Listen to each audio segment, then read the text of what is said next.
Welcome to the Hunter Association. My name is Marcos. How can I help you? Alexis is what appears to be a small, adorable little ginger lad. Um, somewhere around like he looks like he's 8. He looks like he's 8, and he's sitting in a chair by a lamp, reading a book, called Freakonomics, and he's going, "What? This is bullshit. This is a whole bunch of garbage. I freaking hate this book." Marcos is a late 20s Hispanic man, very charming, very down to earth. Usually taking care of everybody around him. And by the way, it's generally hard to tell what Dr. Von Steelman is acknowledging because he wears a suit of like a metal suit from head to toe all the time, just consistently, with a like a purple robe, kind of a very infamous Iron Man-esque. Let's track it down then. I'm gonna head straight upstairs because there's never anything on the first floor. To move relatively quickly. You'll obviously have an opportunity to do something, but it starts to move down your face towards your soft openings, as we say. What do you do? Holes. I try to close. And within the bubble, perfectly encapsulated by Alexis' spell, you see this creature just evaporate, just incinerate itself essentially, and viscera and bits of mold splattering against every conceivable surface of this bubble. I just go, "I'm not cleaning that up. It was like that when I got in here." I cock my water gun. Let's get this motherfucker. Okay. Oh Wow. my god, a perfect. Well, that is a. There's not really crits here, but if there were, that is a crit. So, you know what? This is a fucking overwhelming success. In fact, this might feel to Dr. Von Steelman like the crowning achievement of his super suit.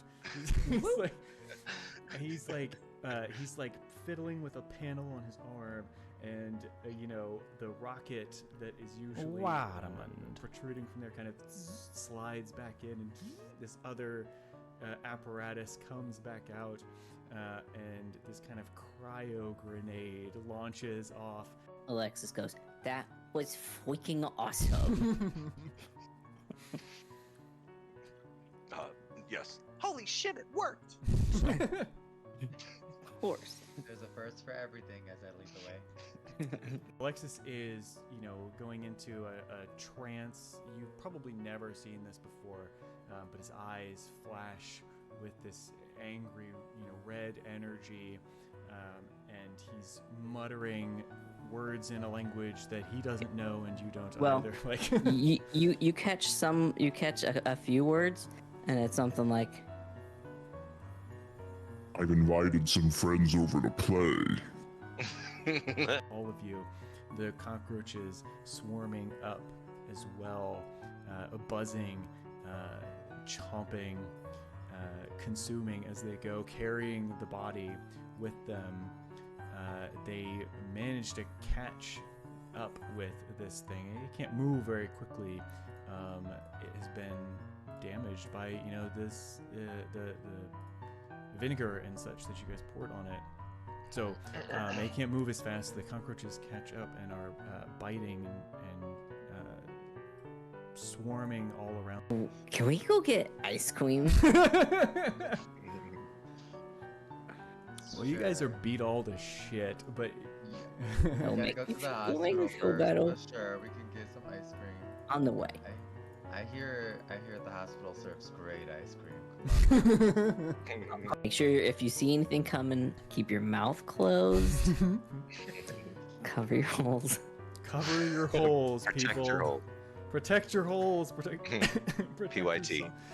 yourself. UH. God, okay, that is the slogan of this episode. Protect Yeah. your holes. BYH, people.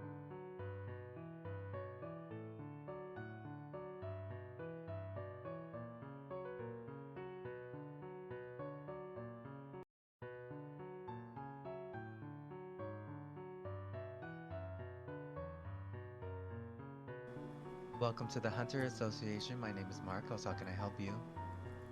Alexis is what appears to be a small, adorable little ginger lad.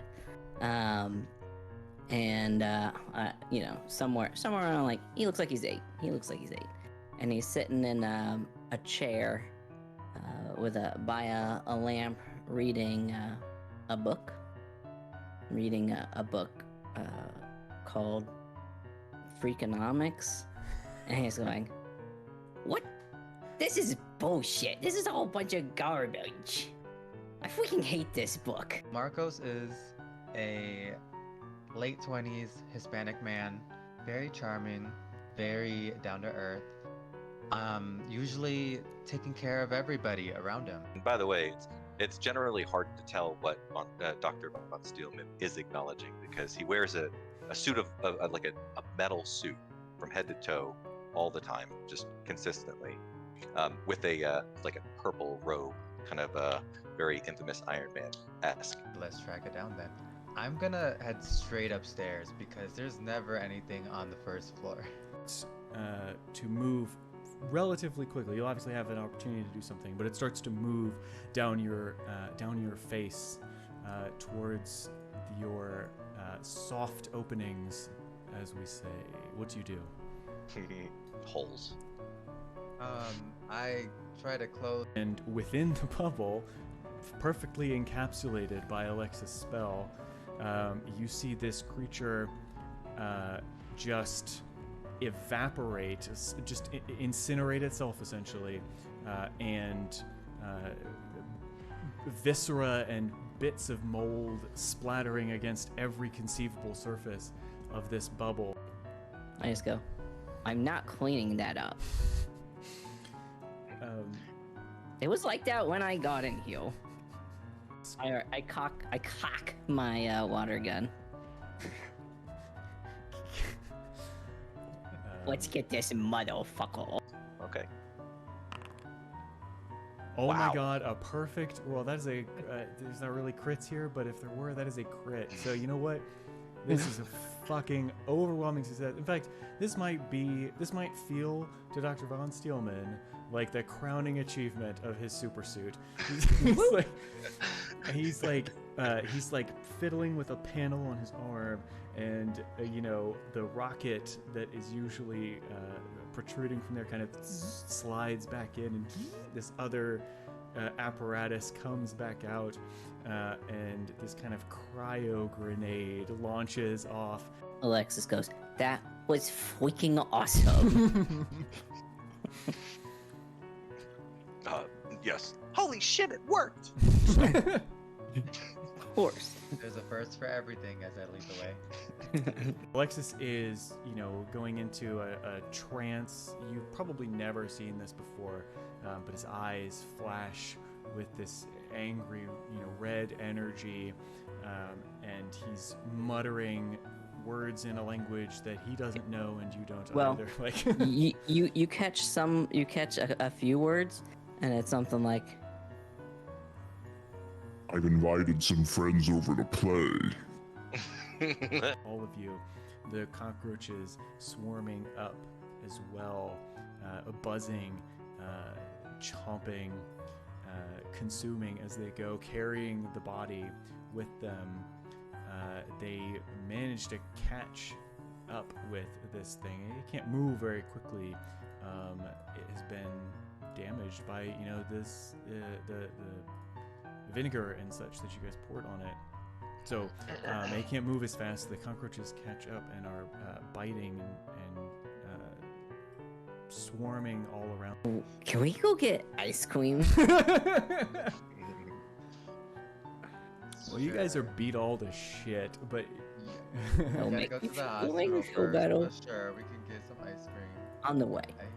I hear the hospital serves great ice cream. Make sure if you see anything coming, keep your mouth closed. Cover your holes. Cover your holes, Protect people. your hole. Protect your holes. Protect PYT. yourself. UH. God, okay, that is the slogan of this episode. Protect Yeah. your holes. BYH, people.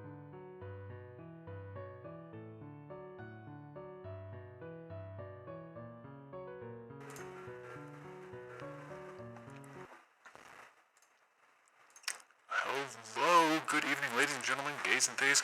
Welcome to Memoriam, an actual play stream where three eccentric friends team up to fight monsters when they realize they're the only ones who can remember that the monsters existed in the first place.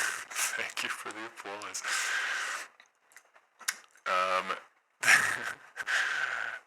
Welcome in. We've got Tonka and Jovan and Alpha Taru. Thank you guys for being here again for our Thank you. second episode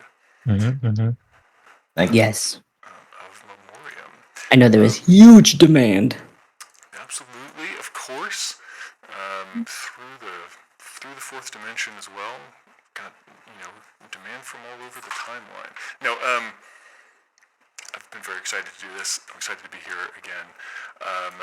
After our last session, it has been a number of weeks. It's been four weeks. It's been about a month for your characters as well.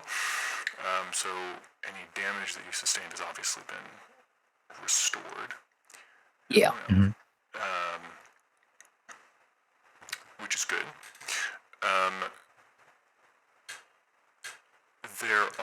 I've got some audio things to sort through here, it seems.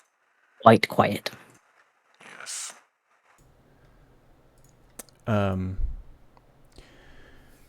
So as I was saying, it's been about a month, and all the damage that you sustained has been restored.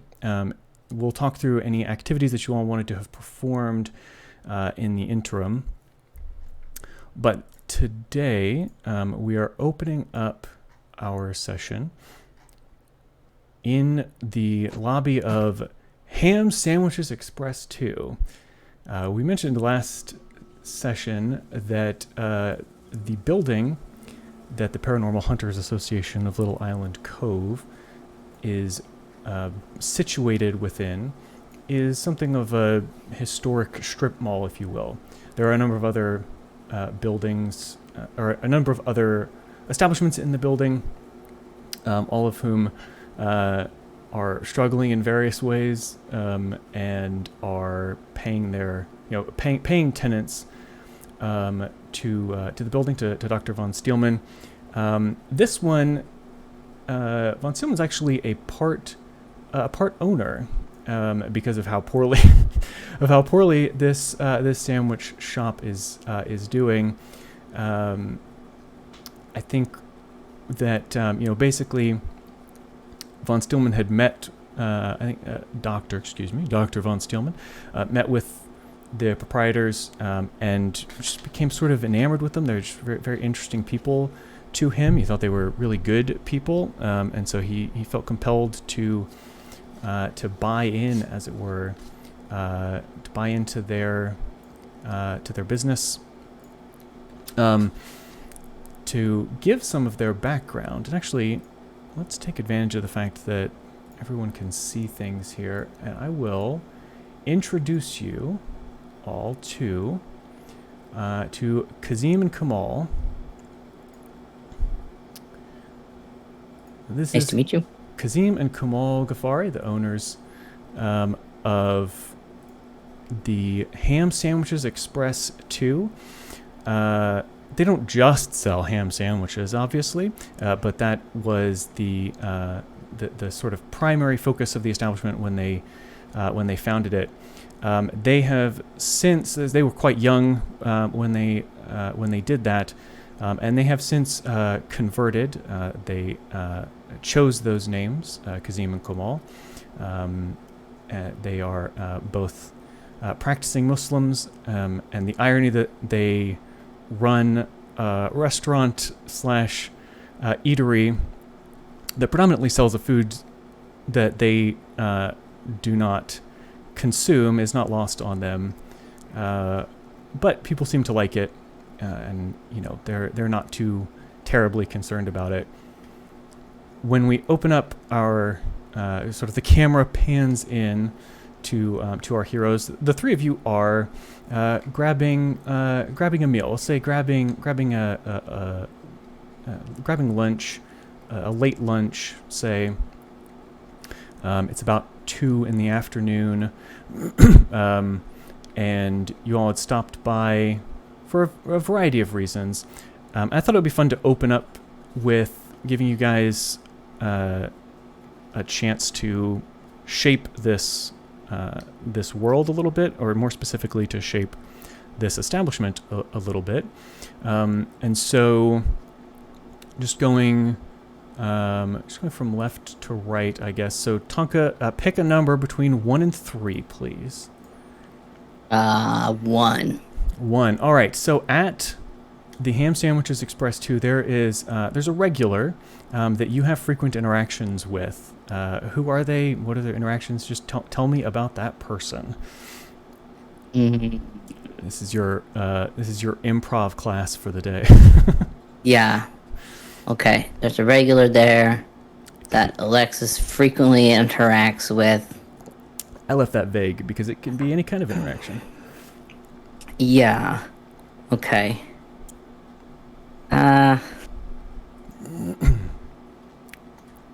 We'll say that it is an old lady. Mm-hmm. Do we know her name? Estelle. It's Estelle. Okay. Okay. And she's very irritated and annoyed by Alexis because she sometimes will want to get up and get a drink, but Alexis goes down and goes through every one of the soda thingies and gets a little bit of each flavor, and she hates having to wait for him, and he always makes a big mess, and she's grossed out by the fact that it's got Mountain Dew and root beer and tea and stuff in there. And yeah, so she just is always giving little Alexis a stink eye. Like why isn't anybody watching this monster? And every once in a while she mumbles something under her breath about, like, kids these days and stuff like that. Hey, this never seems to be supervised, this child. This is and as Alexis, as you look over your shoulder, I feel like she's like, just pretending. He looks over her shoulder 180 degrees. No, I'm joking. He doesn't do that. It's creepy. He's like, who's supervising you? Aren't you adorable? She says, trembling with annoyance, but also a little bit of fear, probably. She's got, maybe does Alexis give off vibes? Like, do people get unsettled by Alexis, do you think? Yeah. I think that happens not too infrequently. Yeah. Fairly spooky. It's his dead eyes. He does have dead eyes, it's true. He's adorable, but it's like, ugh. Alright, that's awesome. Okay. Marcus, pick a number. Well, 1's already gone, so pick between 2 and 3. Number between 2 and 3. Yeah, number between an integer. Ooh. No, I'll take 3. You want 3? Okay. So in Ham Sandwiches Express 2, there is this. There's an unusual feature that you mentioned to the Gavaris the first time you went in there, and that you then encouraged them to purchase, install, whatever's appropriate. What is that, and why do you think? Why did Marcos push for that? Why'd you push for that? A strange feature? Yeah, so again, I'm trying to be sort of vague. I don't want to lead anything, obviously, here, but something that you wouldn't necessarily expect to see in a little, fast casual mom and pop Karaoke machine. A karaoke machine. That's I amazing. convinced them to make it half bar-like so that people can just hang out there, eat their sandwiches, listen to some people do some karaoke. Yeah, but it is still just like a breakfast lunch place, and then closed at dinner time. So it's like breakfast karaoke. No, I'm kidding. I'm kidding. Breakfast karaoke. Hey, you know what? It's a niche. It's a niche that has not been mastered. I like that.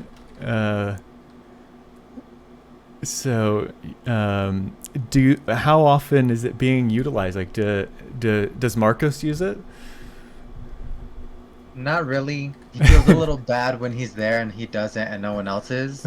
So like occasionally, but it's actually surprisingly popular. Okay, all right. That's fantastic.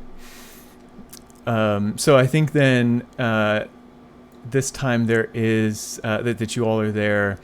There is a small group of, hungover construction workers maybe that are taking turns singing "Sweet Caroline" on the karaoke machine.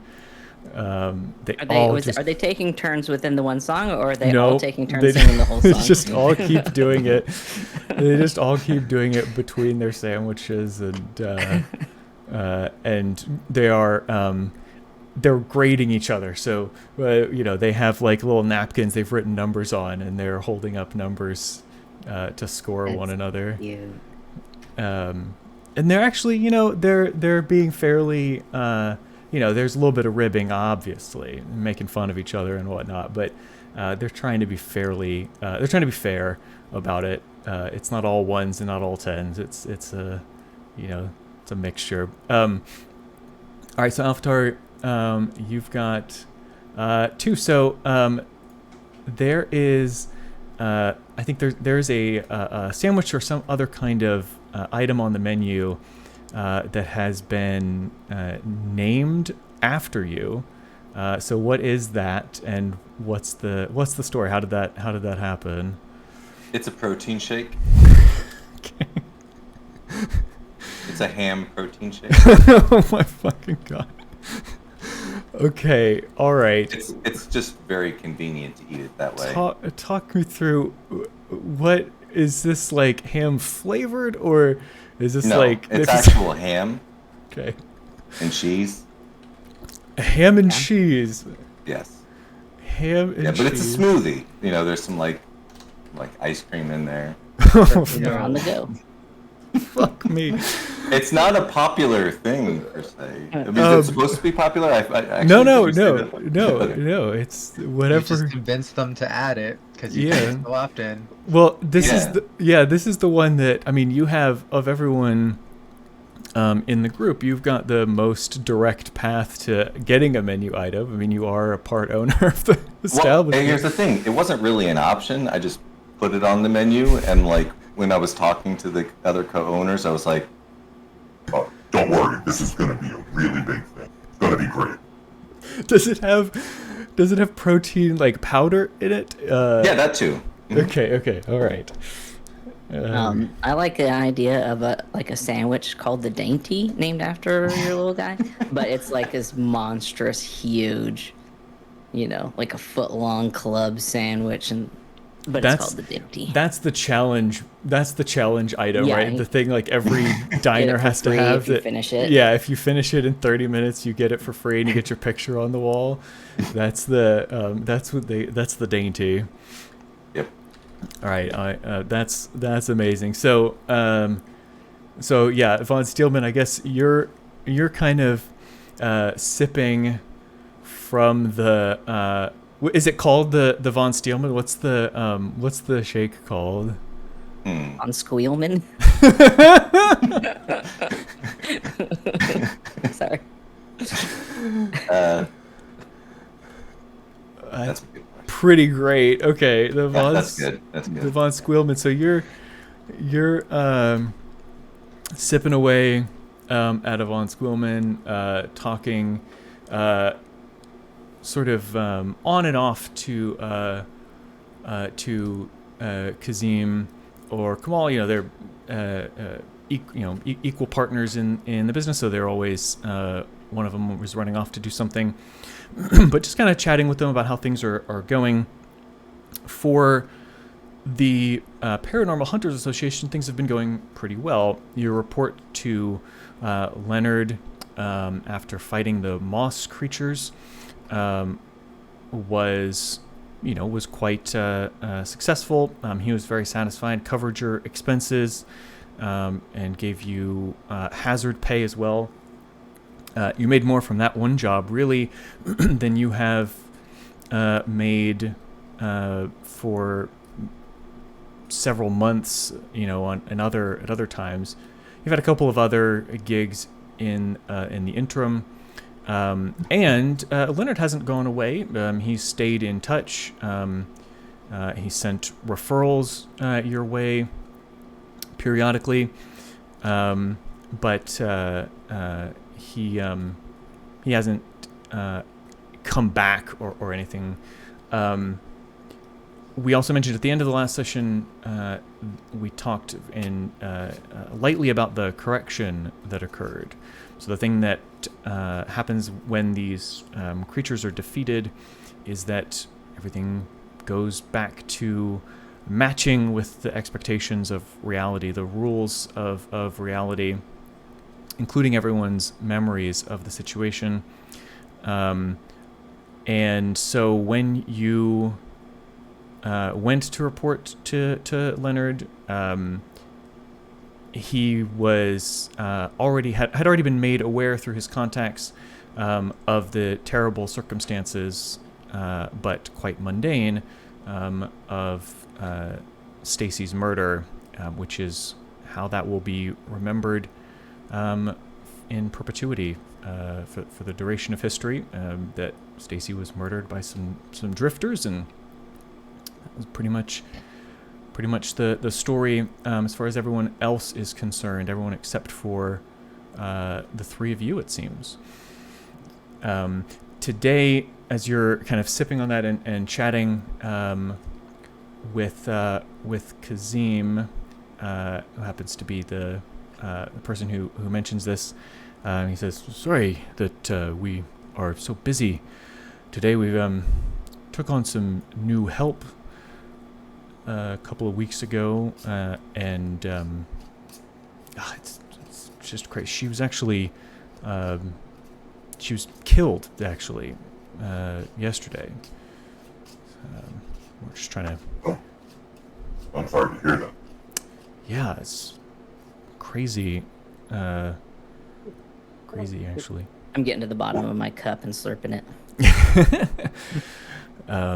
Yeah, she was killed off an alley not too far from here in downtown Nolly. I don't know what's happening to this town. It's just a kid. But Terrible. yeah, hopefully the police will be able to track something down, although I'm not very optimistic. They didn't seem on top of things, to be honest. Surprise, surprise. Yeah. Okay. Y'all, he's trying to lead us into a thing. Marcos isn't gonna do it, but y'all better. Could you tell us a little bit more information about what you know? I'm sure we have a little bit of time to look into it. Please.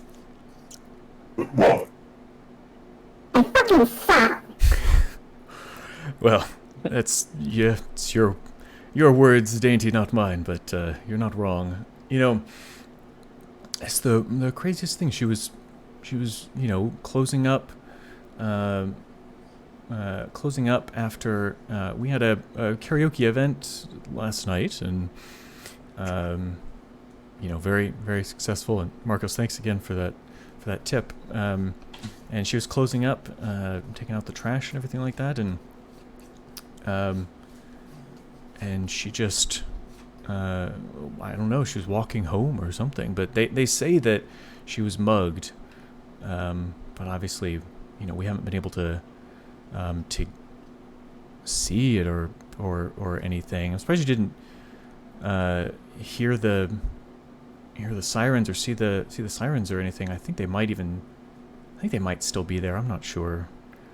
But Who found her? oh, I don't know.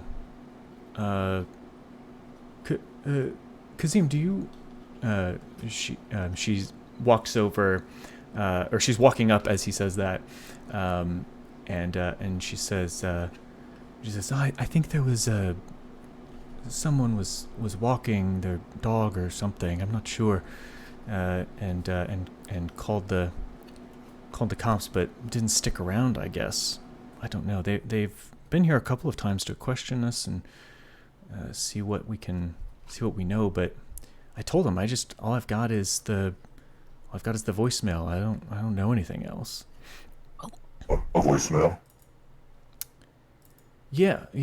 She left me a voicemail. I don't know, right before, I guess. I don't know what time it was. Okay, let's crank those jams. All right, let's do. You know what? Just let's make things fun. Somebody roll a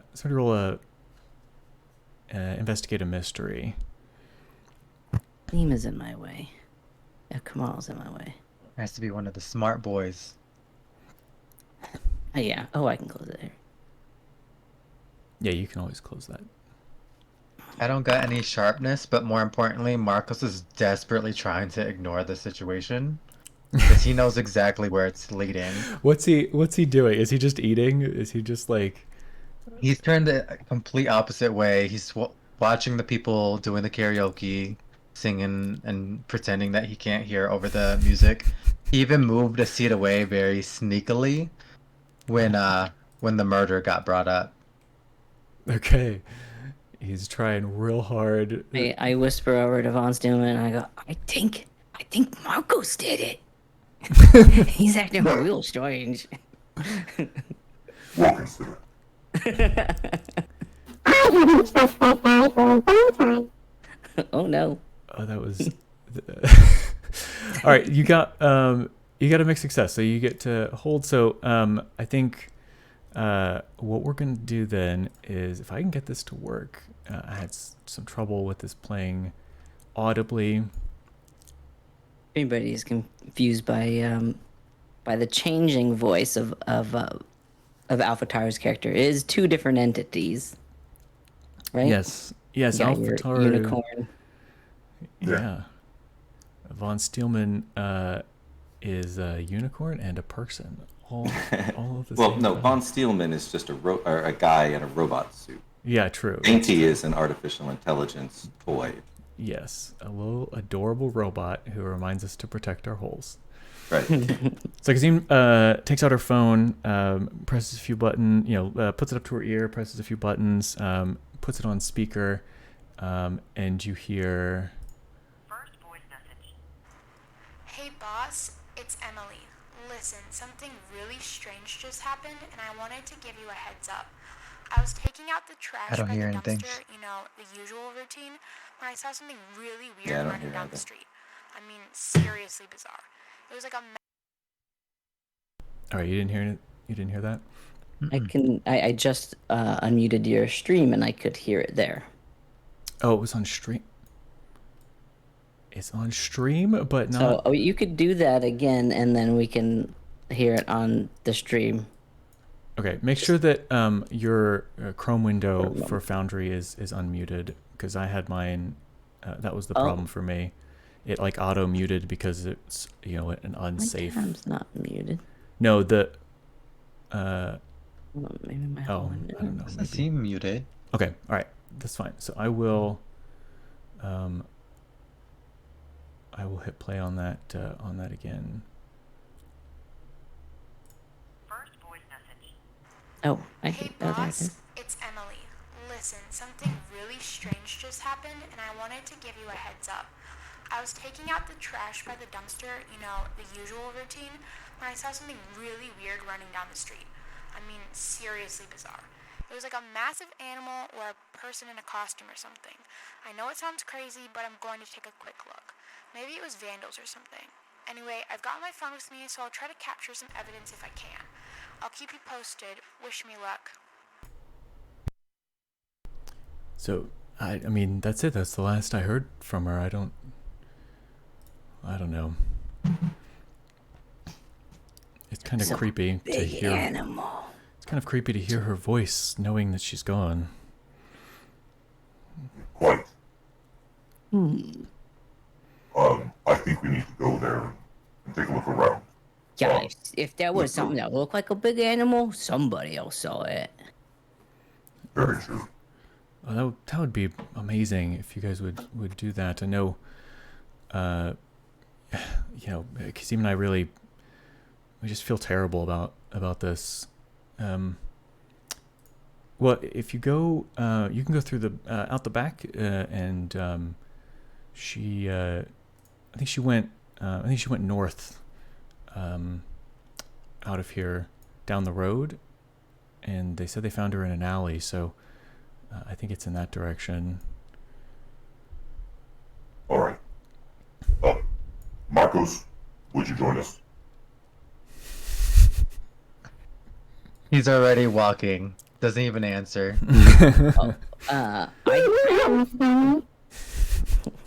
Well, real quick though, I have to show these dudes how you sing "Sweet Caroline." So, no, I'm just joking. Oh, sorry, Dad. I was so Sweet Caroline. I was so excited. You can do it. Copyright. Don't do it. Yeah, it'll actually be so accurate that it'll automatically get flagged. Yeah, we'd be in serious trouble. We don't want that. All right, outstanding stuff. So, all right, so you guys head out back. You've been out back, at least Von Steelman. You've been out back here before, to the sort of back, the street, you know, behind this building. Historic downtown Nolly Creek. Yeah, it's got a lot of brick, and mostly brick facade though. The back of these buildings are poured concrete for the most part. They feel kind of industrial or institutional maybe. There is a small 2-lane sort of road. It doesn't really have clear lines or anything like that. It isn't a main road by any means, but it leads to the main street of the downtown area. If you follow it along the path to the opposite direction that you were pointed at by Kamal, so in that direction, what you see is lots of other buildings, most of them in slightly better shape, I would say, than von Steelman's building, but none of them in phenomenal. None of them are brand new, right? This is a historic area, so lots of old shingles and, like I say, brick facades and cement. There are also lots of little alleyways with, you know, dumpsters and things like that. All of these buildings back up onto this rear access road, if you will. So that's where everybody does that sort of business, taking their trash out and taking smoke breaks and things like that. And I think there are probably a couple of folks standing around. You do see off in the distance in that direction, you do see some police tape cordoning off one of the alleyways ahead of you and off to the, let's see, if you're heading north, so off to your to the eastern direction, let's say. I don't have a map for this. We'll do this part just kind of theater of the mind, if that's all right with you guys. Mm-hmm.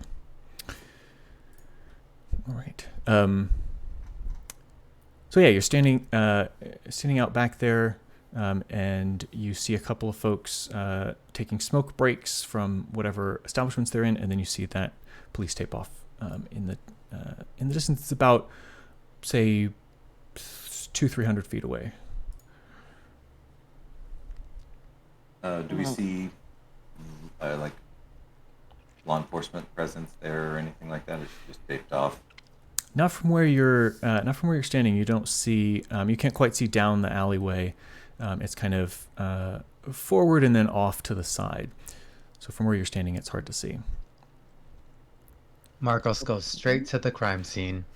Nice. Marcos is all about that business. Yeah. So as you approach there,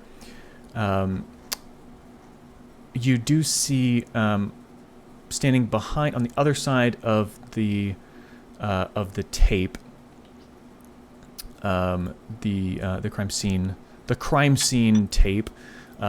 What you see is a number of, this is a classic scene. You see a number of those little tented numbers that get left around for folks to take pictures of evidence from all the police procedurals shows that you've seen. You see like a tent set up, not like a camping tent, but like a tent that you might see at a at a fete or something like that, right? So a little stand with canvas or plastic canvas wrapped all the way around it, so it seems to be preserving the scene where the body is. And there is a single officer standing there, looking quite distinctly bored. And as you approach, he looks up at you, and actually he actually doesn't say anything when you first approach. He just looks up as if, acknowledging that you exist, I guess. I ignore him, go straight past the tape, look at the body. So as you step under the tape, so he's on the other side of that. He steps up in front of you and says, "Whoa there! Hold your horses. We got ourselves an active crime scene here." Look him dead in the eyes. We both know you don't get paid enough to do anything. I'm here to investigate. You can ask for credentials later if you really want to. All right. Make me. Let's say we'll call that manipulate. Roll to manipulate someone.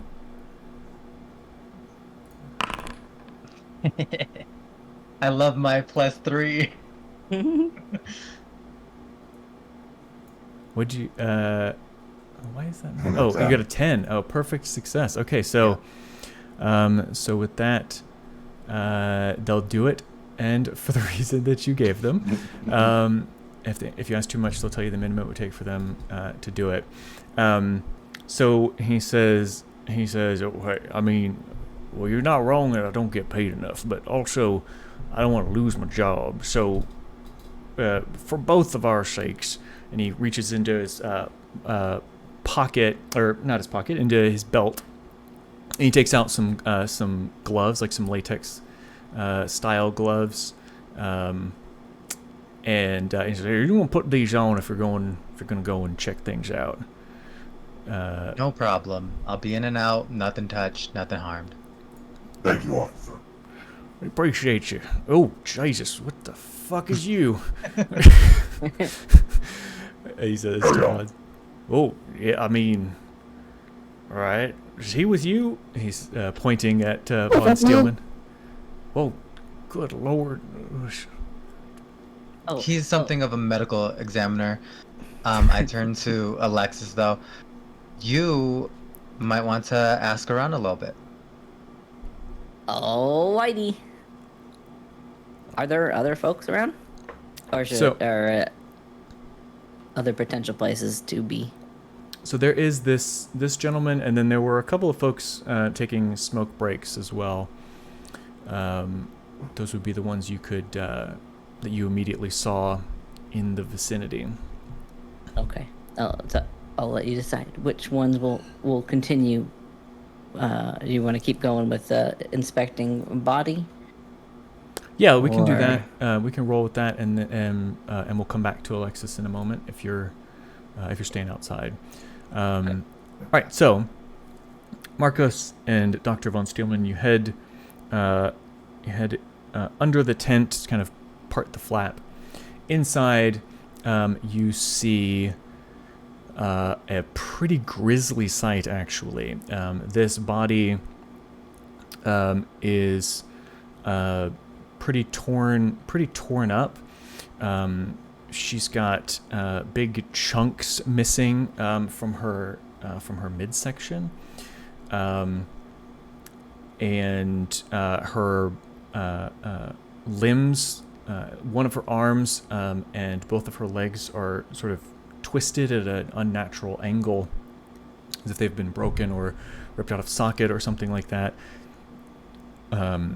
It's pretty grisly, and there is quite a bit of blood. What would you guys like to do?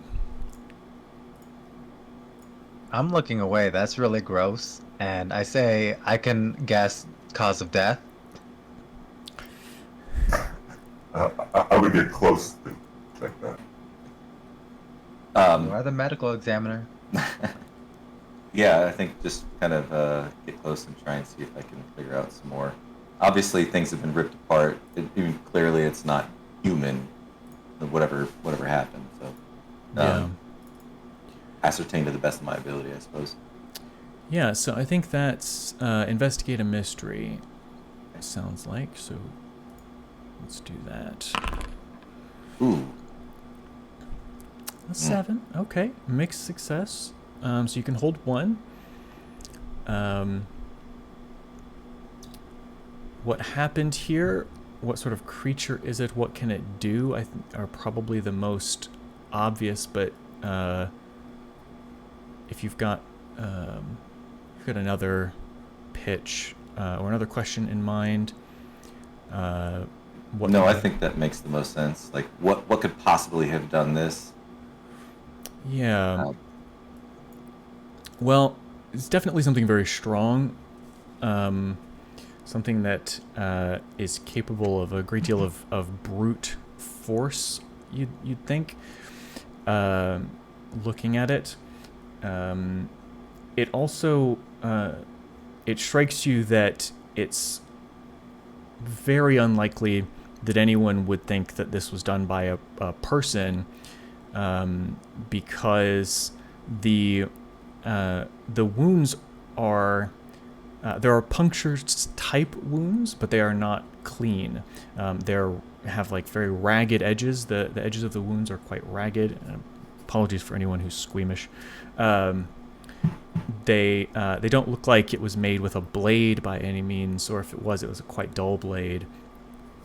These are is something quite large and not all that sharp was used to almost eviscerate her, frankly. So yeah, it strikes you that it's extremely unlikely that anyone who knows a basic amount about anatomy would suspect that this was the work of a person.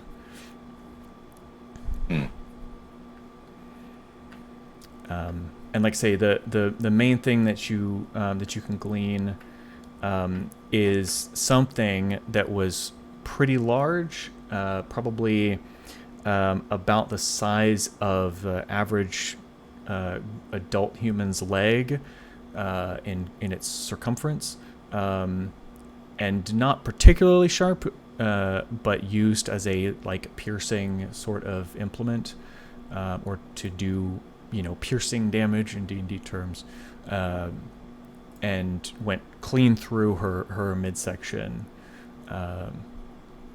It seems to have been the fatal blow.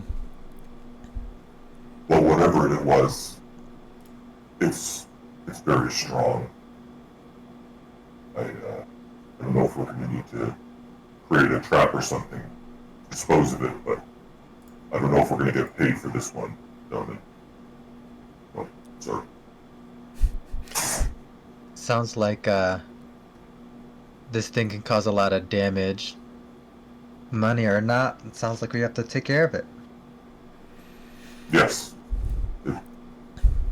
I think we've seen enough here.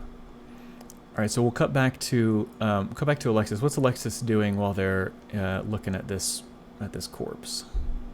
I'd say if it's all right, it's somewhere along the lines where we were walking around back and we're passing by like trash and stuff. I found, like a little dirty tennis ball or something like that. Sure.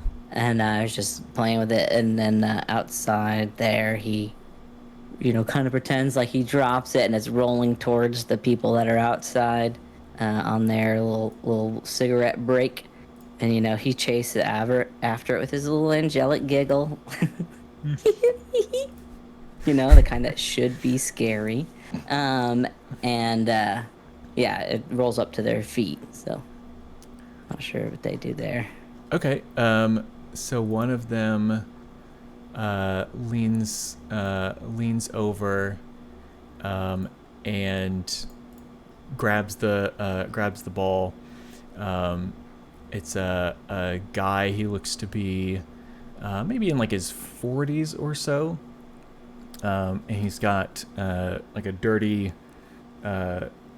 grease-stained white shirt, button-up shirt, and he's got like an apron that's like undone from around his neck, right, like hanging around his waist. So he leans over, picks it up, and he kind of, oh yeah, did you drop that?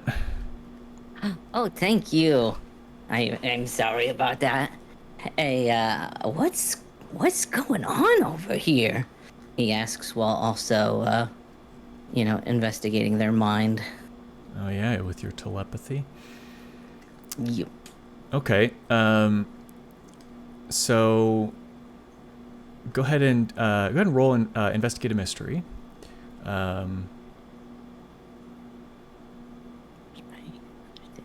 See how. What you can get from them. What is with the toolbar? You'd think I'd just be able to click it there. It's not letting you. Well, what do I do? Under me then? There's me. Okay. Investigate mystery. Yeah. Hey, look at that. That was 12. Oh, Okay. that's pretty good. That's quite good. So you get to hold 2. So you've sort of asked what happened here, I think. So we'll start with that one. And he says, "Whoa, some bad stuff, little one. There was some kind of attack, I guess. I don't know exactly, but I don't know that it's something. I think it's something for the grown-ups to worry about. But I think that somebody was attacked and killed over there." Do you know what it was? Do I know who done it? Yeah. Oh no, I don't rightly know. I was here last night, which they say that's when it happened, but I don't know that I saw or heard anything necessarily. But I will say there's been some weird things happening these last few nights, I should say, not the days, but in the nights. It's been some Like strange. spooky, scary? Well, I suppose so. Yeah, some loud noises from back here, like something's been crashing around. When I come back out to check it out, there ain't nothing here. Just like out back right here, like it's right here. Well, yeah, exactly right. That's crazy. So when I asked what happened and I was poking around in the brain, that's essentially what he's thinking. Yeah. Too. There's not anything bonus in there. He's mhm. I think what you are seeing in his mind is a clearer version of what he is trying to, because you get the impression that he's sugarcoating things, right? Because you're a child. So as you're poking around in there, you see a much clearer picture of what he did definitely see, which is that he did definitely see the detectives here, the officers standing up, the cordon and going door to door and questioning everyone. He had a conversation with them as well, and they're basically seem to have taken the stance that this was a mugging gone wrong kind of a thing, and that's all that he knows about what specifically happened. Since he did also mention that there's been weird things going on, you also can see, as he's describing that to you with his words, you can see him thinking about it in his mind. You can see and hear like these loud crashing sounds that he's talking about, and you see him, kind of through his eyes as he sticks his head out, looking around, and just sees shadows. Doesn't necessarily see anything to explain the noises. Big shadows. Yeah. There's lots of shadows back here. There's not really street lights back here, so lots of shadow and darkness. Okay. You do have one more if you wanted to. Yeah, and I could probably need to use it on this guy because that's what I did. There's another person there as well. You could. There's a woman standing. A woman standing with him smoking as well. That you could. Right. That you can also question. Then I'll ask her and what do you think? What do you think they're hiding? They might not be telling us everything. What do you think's going on here for real? She quirks an eyebrow. For real. She quirks an eyebrow at this little, very clever child, and she says, "Well, ain't you a peach? I don't know for sure, but it don't seem right that it would be a mugging. We ain't had a mugging here, and gosh, I can't even remember how long. It's been forever since we've had any kind of violence like that in Nolly Creek. Well, in Little Island Cove, at least. I just can't rightly imagine it would be something like that. And poor little Emily, she was just a little thing, and ain't nobody wanted to hurt her. I can't imagine that it's what they're saying." Okay. And everything seems normal with her then.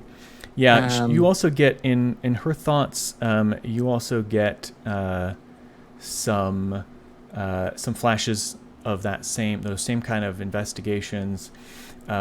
In her memory, though, you catch this added detail that one of the officers who was doing the questioning, so going around and doing investigations and stuff, he seemed more intent on reading her name tag than on talking to her. And Alexis, if Alexis were actually a child, that wouldn't mean anything. But well, what she means is that he was checking her out and not really paying attention to her statement. Yeah. Which Alexis didn't catch anything she said either. No, I'm kidding. Okay. Hey, I quick question for you guys. Do you believe in monsters? They kind of look at each other, and the woman says, "Well, sweetheart, I've met plenty of monsters in my day. I surely do. I sure do." And the guy says, "Well, I don't know about all that." Okay. All right. But then he holds up his ball and he's like, "Thank you guys so much for the chat. I better get going before I get in trouble. All right, I'll see ya." And then he turns safe to walk away, but then he turns back and slowly looks over his shoulder, and that one guy that answered and he doesn't say anything. He just looks at him, and in the back of his head, you can hear, "You better start believing in monsters." And then he just skips away. So as he's like, as you're walking away, he's like putting the cigarette back up to his mouth, and then you see his eyes go wide, and the cigarette just kind of drops from his mouth, and he turns to the woman. And he says, I'm gonna go back inside." And off he goes. So you return back just as Marcos and von Stillman are emerging from the tent, and the officer that is kind of is standing there says, "Did y'all get what you needed?" As much as we're gonna get, I guess. Tell me, have you heard of any reports of animal sightings or anything like that in this area? Animals? What you talking about, animals? I ain't animal You know control. animals. I have a book if you want. It goes through all of them from A to Z. Well, I mean, I know animals. I'm saying I ain't animal control. Aardvark, beagle, cougar. You know. I do know cougars, but I don't know what that's got to do with this. Did I say it was related? Answer the question. All right, boy. All right. Well, no, I mean, I haven't heard anything about it. But I don't know they would call us anyway. Usually call animal control for that kind of thing. Fair enough. But, Then I leave. Perhaps we should round some of the. I didn't catch all of that. What was that? Is the voice mod too difficult to understand? No, it just cut out for part of it. Sometimes, but Oh. Well, all right. It's fun though. It is fun. No, I guess I don't know. What do you guys want to do? Do ask Well, around or we look can around catch each different other places, up. or- Yeah, I was gonna say We'll let's step away from get them. away. I figure he'd find it a little weird that we're telling about this dead body to a child. So I was like, let's get going. Fair, yeah. Tell me Once more. we're out of earshot, we all exchange info. Yeah, I share everything that I learned, and also that we'll go through all of it, but he would suggest that we check things out, maybe try to camp out overnight somewhere there where we can kind of see, since it seems like those people that I talked to and then this happening, that the activity is around in here, and we can try and set up some kind of trap, or at least just surveil, and then maybe also go to I guess if I'm going to say this much stuff, it should be in character voice. Yeah, I was gonna say, where are you guys doing this? And yeah, talk me through that, and then yeah, we should set a trap at night. That's when they're coming out. Could we say that we're back like at the lab area or like at a paranormal Hunters Sure. Association area? Okay. yeah, absolutely. I do think that's a good idea. However, I think I would like to roll out my beta suit of armor. This thing looks tough. Actually, I was gonna say I don't know exactly how this new move works, but I can make him stronger. Yes. So Well, it's a one-time roll, isn't it? it So is. I believe so. Yeah, and you'll have to use a luck point, which we haven't really talked about that mechanic. Luck. Yeah. I'll just very quickly discuss that. So luck is a mechanic in Monster of the Week where there are a number of things that you can do, but it's basically like that's your superpower. Or that is the shared superpower, I should say, of all hunters. That sometimes things just go your way. You have a total of 7 luck points for your career as a hunter. Once they are all spent, you are doomed, which means exactly what it sounds like, but the keeper can then take hard moves against your character, and it becomes very difficult to survive. It isn't it is a death sentence. It's not an insta kill, I guess, is the way to think about that. But you can also do things like choose to take no damage during a turn, or choose to get a full success, to act like the roll that you just did was a 12. So there are things that you can do with it. It is a very powerful resource, and in this case, for I can make you stronger, you'll spend a luck point to be able to pursue this, and then you'll get, let's see what your options are. You can gain +1 ongoing to a basic move of your choice, gain a permanent 1 armor value to your body, or gain a natural attack from the monstrous playbook. Those are your options, and we can tweak that as well for your flavor. Okay. If you'd like, if there's something that it makes sense to do differently. But if you're going to try and do that to yourself, then you would just want to spend a luck point, and then you could roll plus weird and hope for the best. All Or right. pray. Hope and pray. Let's see. You do know this hasn't been tested, right? Weird.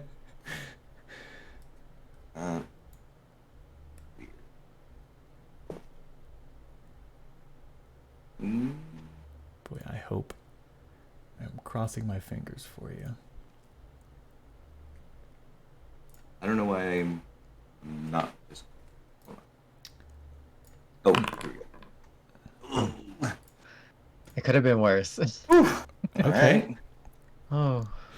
A mixed success, so you do get to pick one option. Yeah, and that is you couldn't even like get help to get that up to the next level.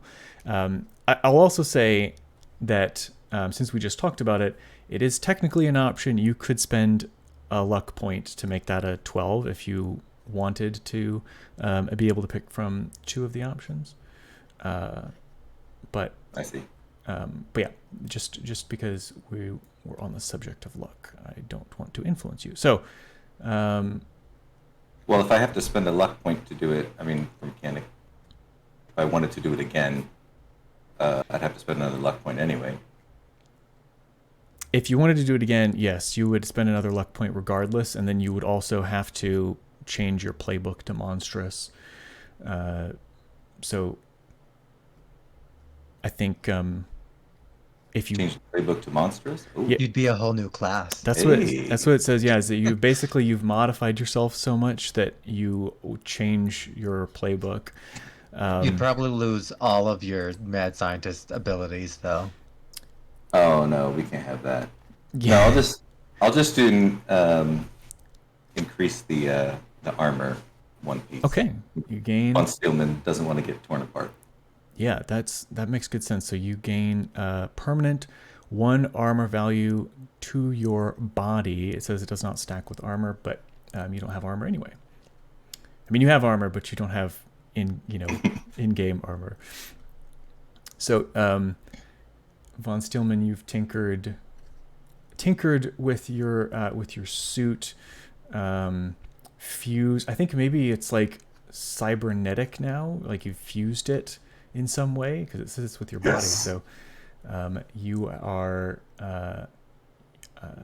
This is weird. I can tell a feeling when you're doing. Oh, so Dainty could feel him now. That's interesting. So I just assumed because she's kind of Yeah. like integrated into the computer system at the laboratory. yeah, absolutely. I mean, She's she's the, cybernetic. yeah, she's the Jarvis to your Iron Man. Yeah. All right, awesome. So we've done that, and I think Von Steelman kind of like stomps back into the room. Your suit is a little bit leaner, maybe, right? Maybe it's like Mhm. against his body a bit more, and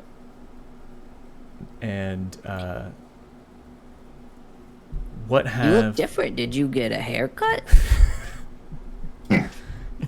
Yes. Very nice. So, how do we set this trap? We could just use a small child. Oh, yeah, true. Were we gonna find one? I don't think it's hungry. It left Yeah. a mangled corpse. I don't think it, unless it absorbed her soul or something. I think it's killing for some other reason. If it can take a soul, I need to talk to it and figure out how I can get one for me. But I thought maybe what we could do is check with the local animal control and see if anybody reported anything beastly. That's a good idea. I'll just call. Wait, maybe not me. Perhaps Marco.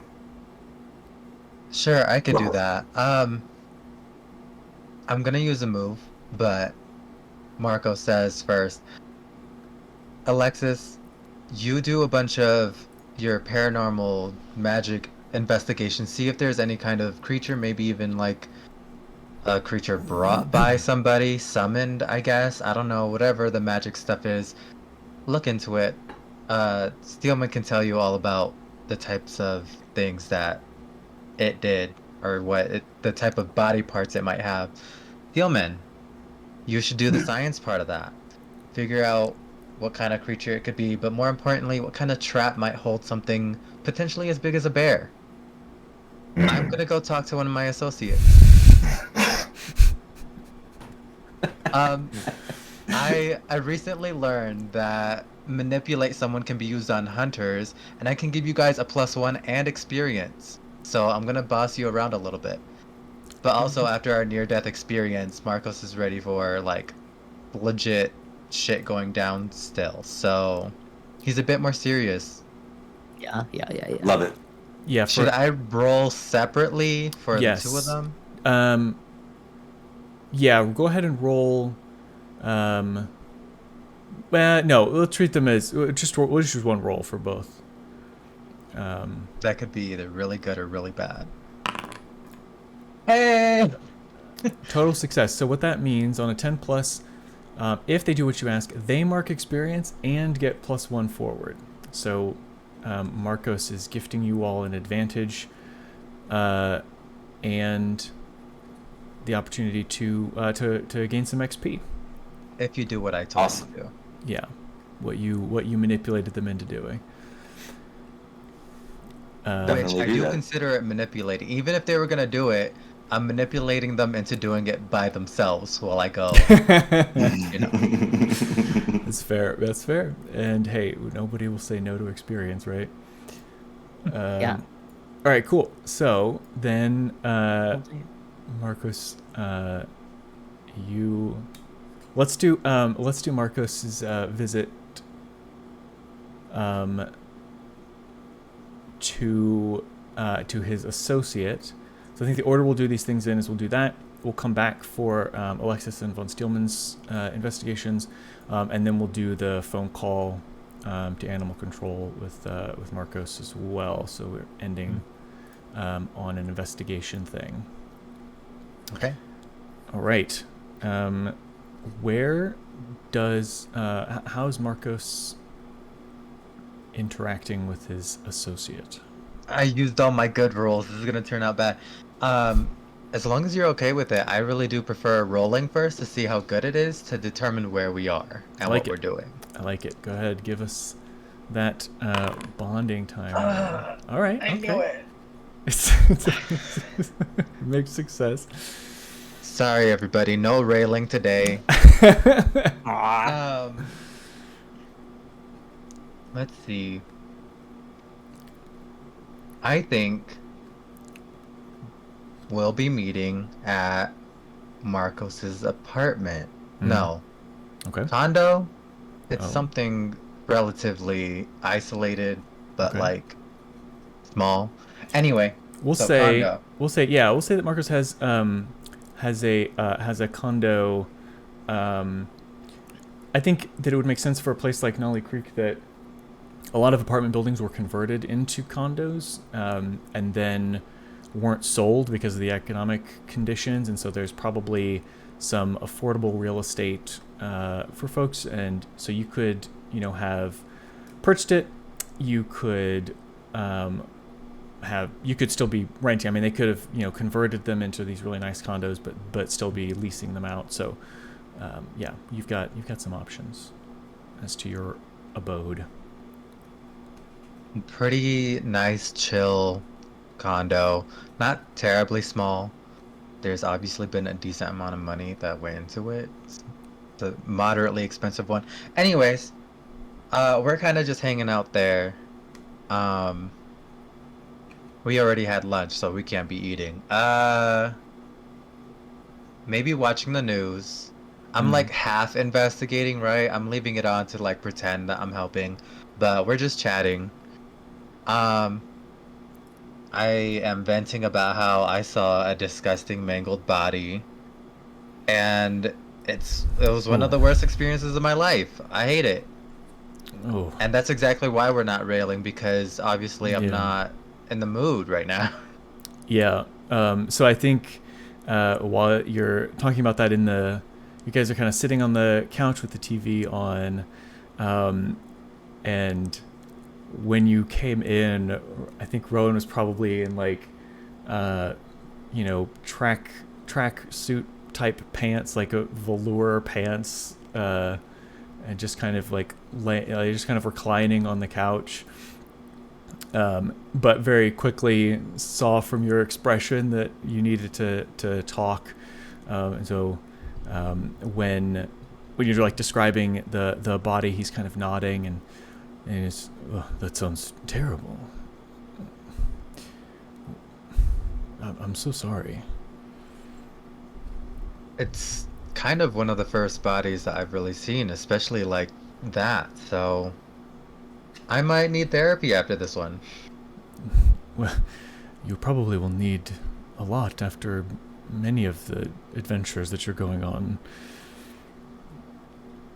Well, until recently, they were pretty mundane. I don't know why things have started to get a little crazy around here. They have, haven't they?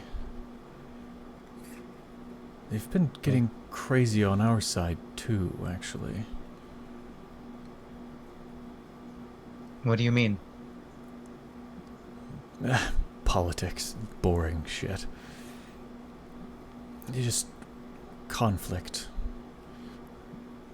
There's maybe a war coming. It's no big deal. Oh, great. Sounds like the real world, honestly. Maybe we can just like not even bother with that. Yeah. No, let's not. He kind of he's got a one of his big like meat hook hands on your shoulder while you're talking. No, let's not talk about that at all. How was how's the karaoke machine?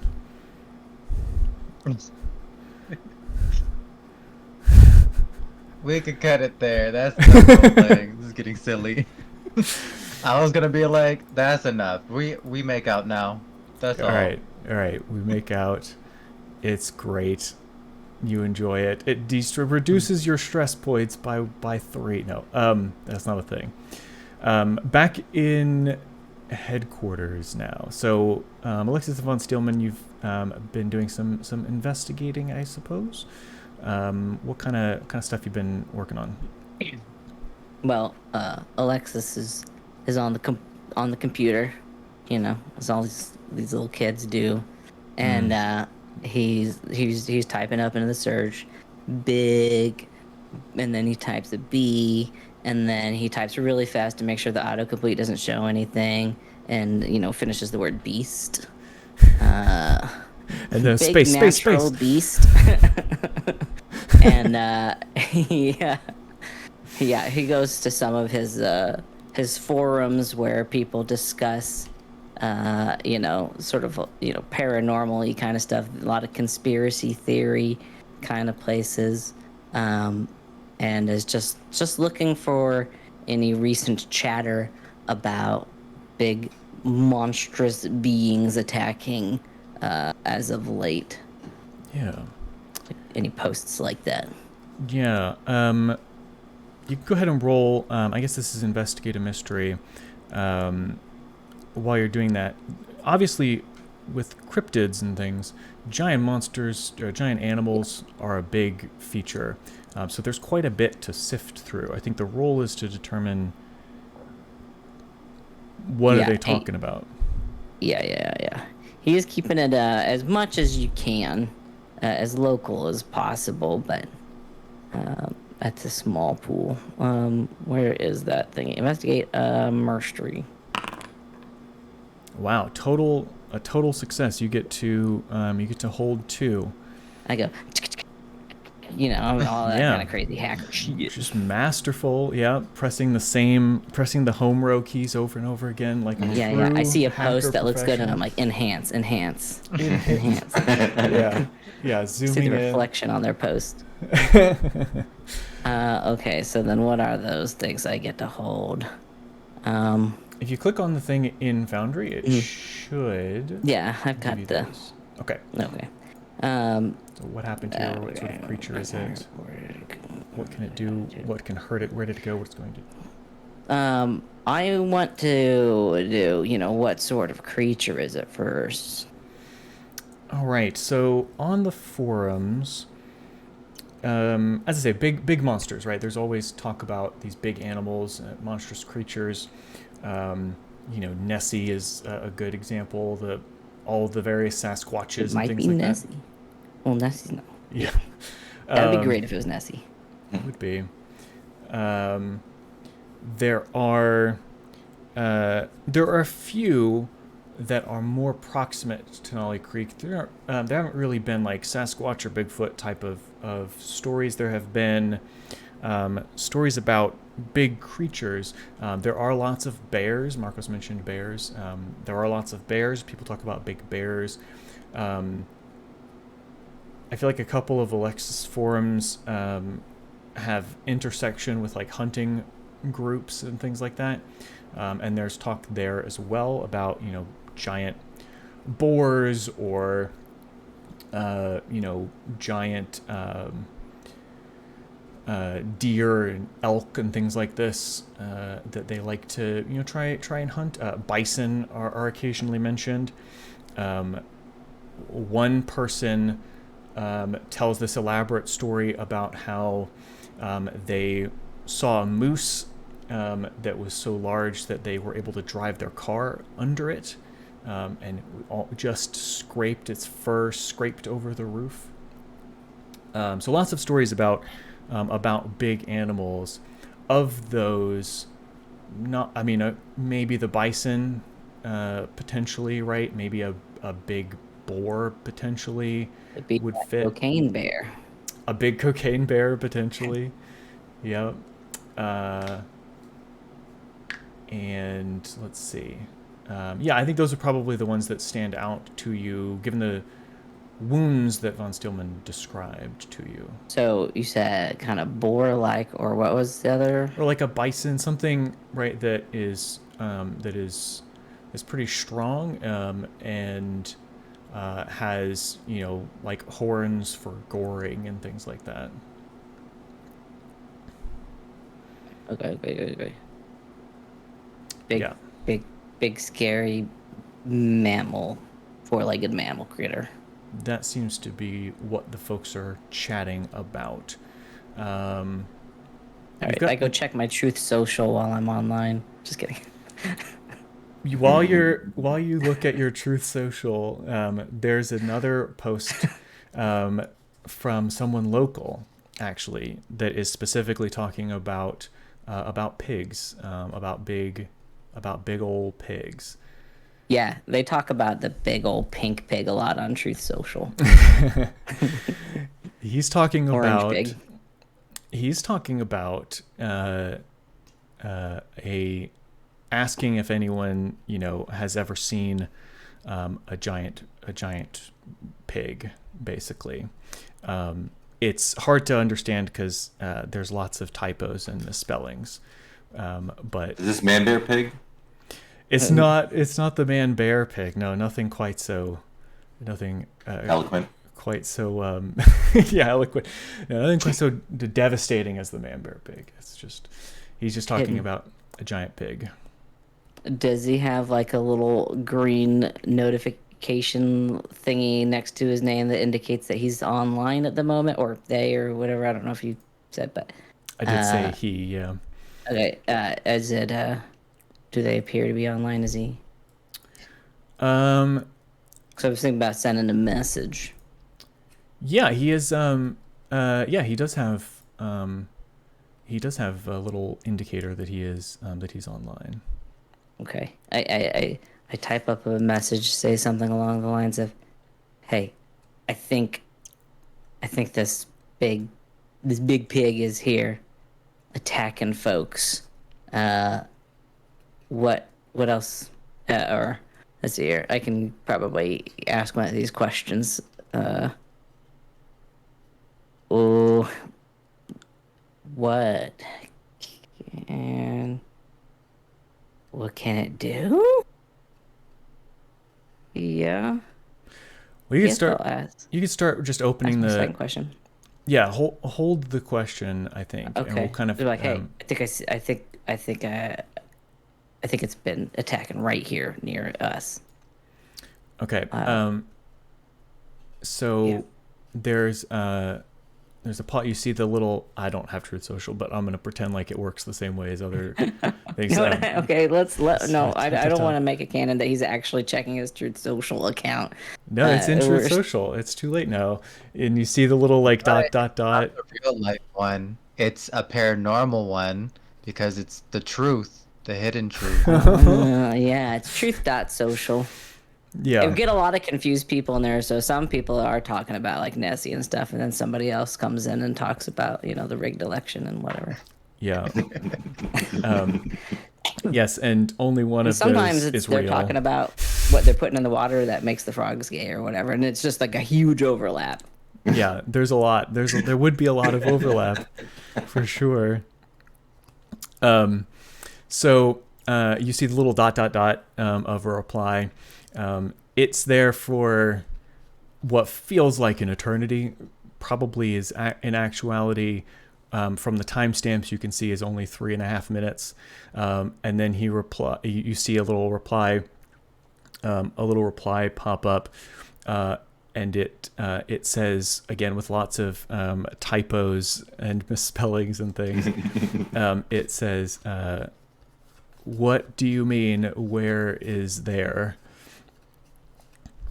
Oh, well, I mean, telling a stranger where you are is a little risky. Yeah, so Especially as a little kid. I'll say something like, my mom told me not to tell people online where I live. Or maybe he just replies first with like ASL question mark. No, yeah, I don't. I'm not gonna tell. I don't want to tell a stranger where I am, but I figure we could help each other out with information. Does Alexis, like, what is Alexis' truth? He has perfect spelling and grammar, capitalization, punctuation. That's how it all comes through. But is his social media profile? Is he a child on social media? I guess is the question. Like, does he present himself as a child? Well, in the let's see, what is his name on there? We'll just say that he uses the name like Mailer Demon. Okay, I love that. So it's vague. Yeah. It's spelled. Is it spelled like the actual Mailer demon thing, or is it like Is I it changed it so it spells demon? MALER male? Yeah, Mailer. yeah. It's all spelled all weird. But yeah, there you go. I don't know. Maybe right. I replaced an E with a 3 or something. But are you? But you are presenting yourself as a child when you have interactions with people. No, I don't. I don't disclose any personal information at all, as most of the people on there don't either. Right. They don't usually keep it all. They're all paranoid. Yeah. Yeah, and this person. Oh yeah, I guess I wouldn't have said my mom told me not to say. Yeah, that's why I was asking. Yeah. Yeah. Sorry. That's okay. No, this person's just their username is Chuck T and then a bunch of numbers. So Chuck has basically asked you, if that is his name, where what you're talking about, where you're at, kind of a thing. And then as you're responding, he types out very quickly this time, sounds like deep state BS. What was he accusing me of being the deep state? He said, because your message to him was, well, you don't know. That's just what he says. The whole pig thing is part of the deep state. Excuse me. Okay. Well, I'll say something along the lines like, maybe I was thinking it could be like Illuminati or the Freemasons or maybe the Jews. Sorry, you know, if that's what he's saying. You know, I gotta get on this good side. But yeah, to try to get a little bit more information.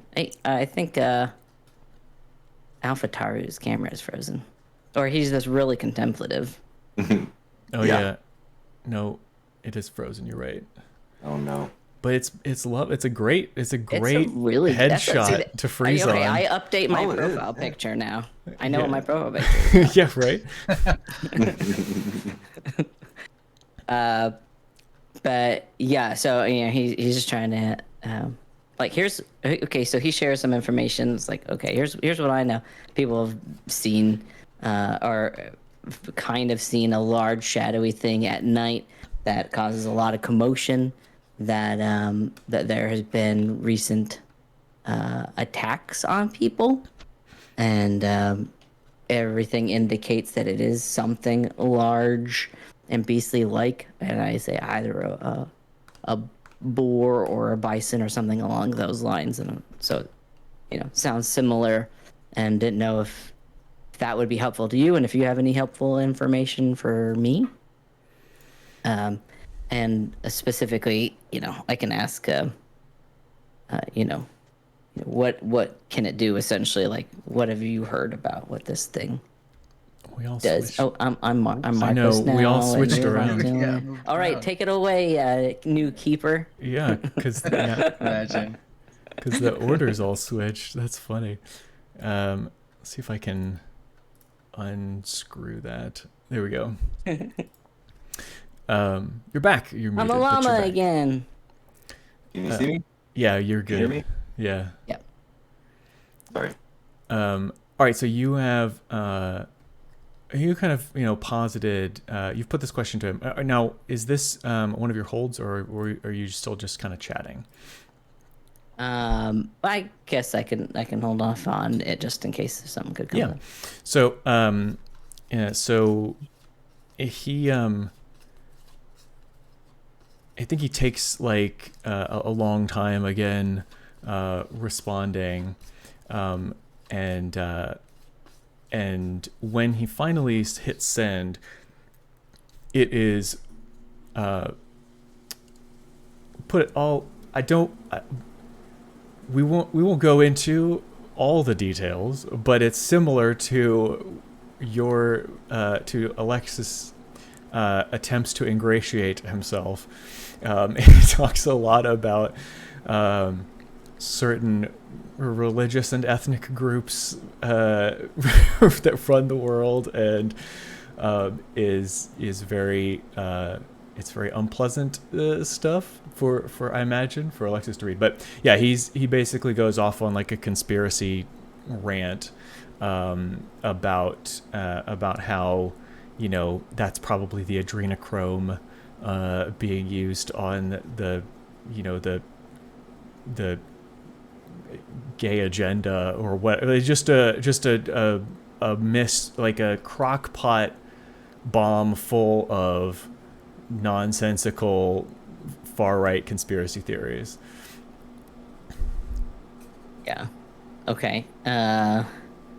So it sounds like we're in pretty good. Like I got a new. No, not a friend. Okay. So yeah, I do want to know whatever else I can get out of this guy. Well, So okay, hold on. Now, I'm gonna ask a weird question. How does the telepathy work? You can't read people's minds I'm just through the internet, right? This is not that I'm. No, I don't think so. I don't think Maybe that after would. I level up again. No, no. This is just straight up investigating. Investigation, which I did get a 12 on. You did. So I think that after that long rant, well, tell me how does Alexis react to that? What is in the chat? I'm not in real life, but in the conversation, how does Alexis react to that?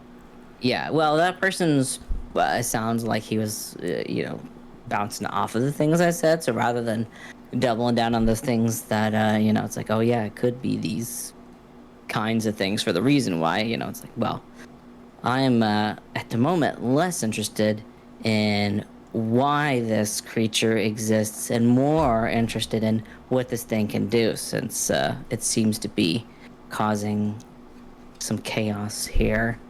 So he asks about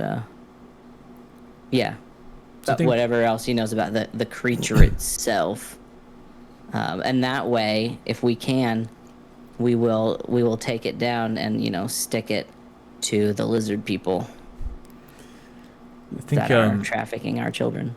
I think his response back is something like, well, it takes forever, and then it's he says I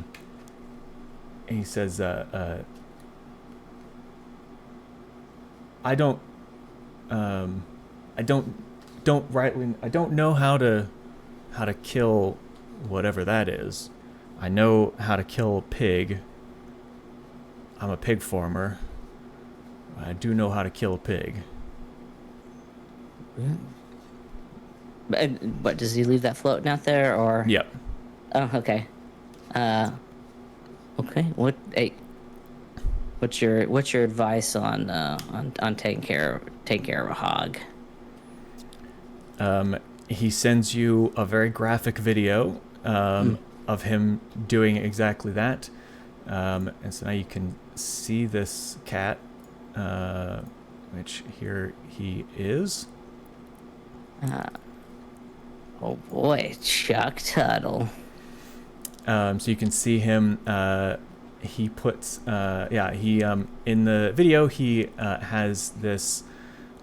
This hog is in cattle fencing restraints, essentially, and he is straddling over the back of it with a rifle that he puts to the base of the skull and pulls the trigger. And he explains all of that in text as well, poorly, again, poor spelling, all of that. But he says that they have thick skin, they're strong, they're smart. You got to be smarter. So it has thick skin. I'm probably not dealing with a liberal here, am I right? He retruths that. Oh my goodness. So in the video, does it look like it's local?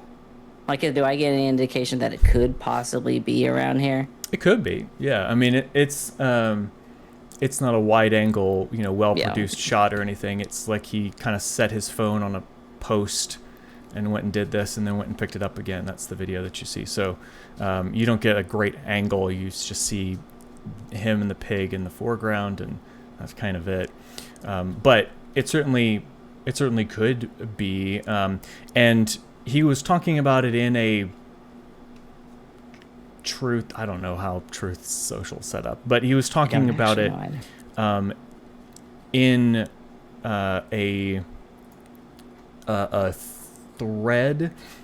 No, a truth. I don't know. In a thing dedicated They have private messaging, which I remember it wasn't actually totally private because they got all those videos No. from the people who were filmed the. No, wait, that's a different social network, isn't it? That is a different social network. None of them are ever truly private. Protect Yeah, your holes, yeah. people. But Protect your holes. but it was in the context. He's in Sammy County. That because that is that was the context. Whatever the whatever the context is for Truth Social, that was the context that he presented this question that you initially found him at. Since you said you were trying to find stuff local, that's how you found him. Okay. I was just curious. Alrighty. So hey, if we wanted to try and to trap a boar like that, the heck, how you do that? That's how. Yeah, that's how you get. That's how you take care of it once you have it. How you supposed to trap one of these guys? He takes even longer. I'd say like almost 20 minutes to respond to this.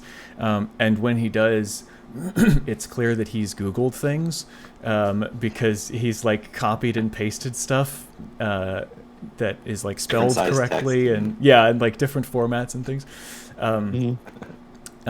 And then after like you could have Googled. Let me. He sends it through that. Let me Google let that. me Google for that you for you.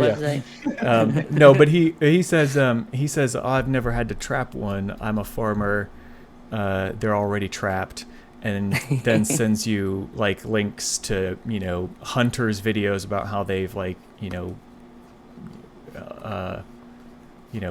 trapped and stalked and so forth. But no, he doesn't seem to be able to help much with that. Okay, I say something like, "Stay vigilant out there, soldier." Yes, and he says the storm is coming. Okay, I say God bless, and I end it. All right, good stuff. I'm gonna close. I can't look at his face anymore. Go back to the Kafaris. Chuck. All right. What has Von Steelman been doing?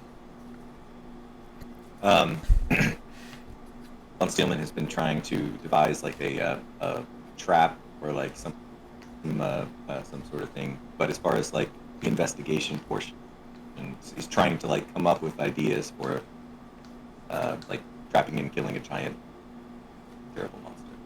Okay.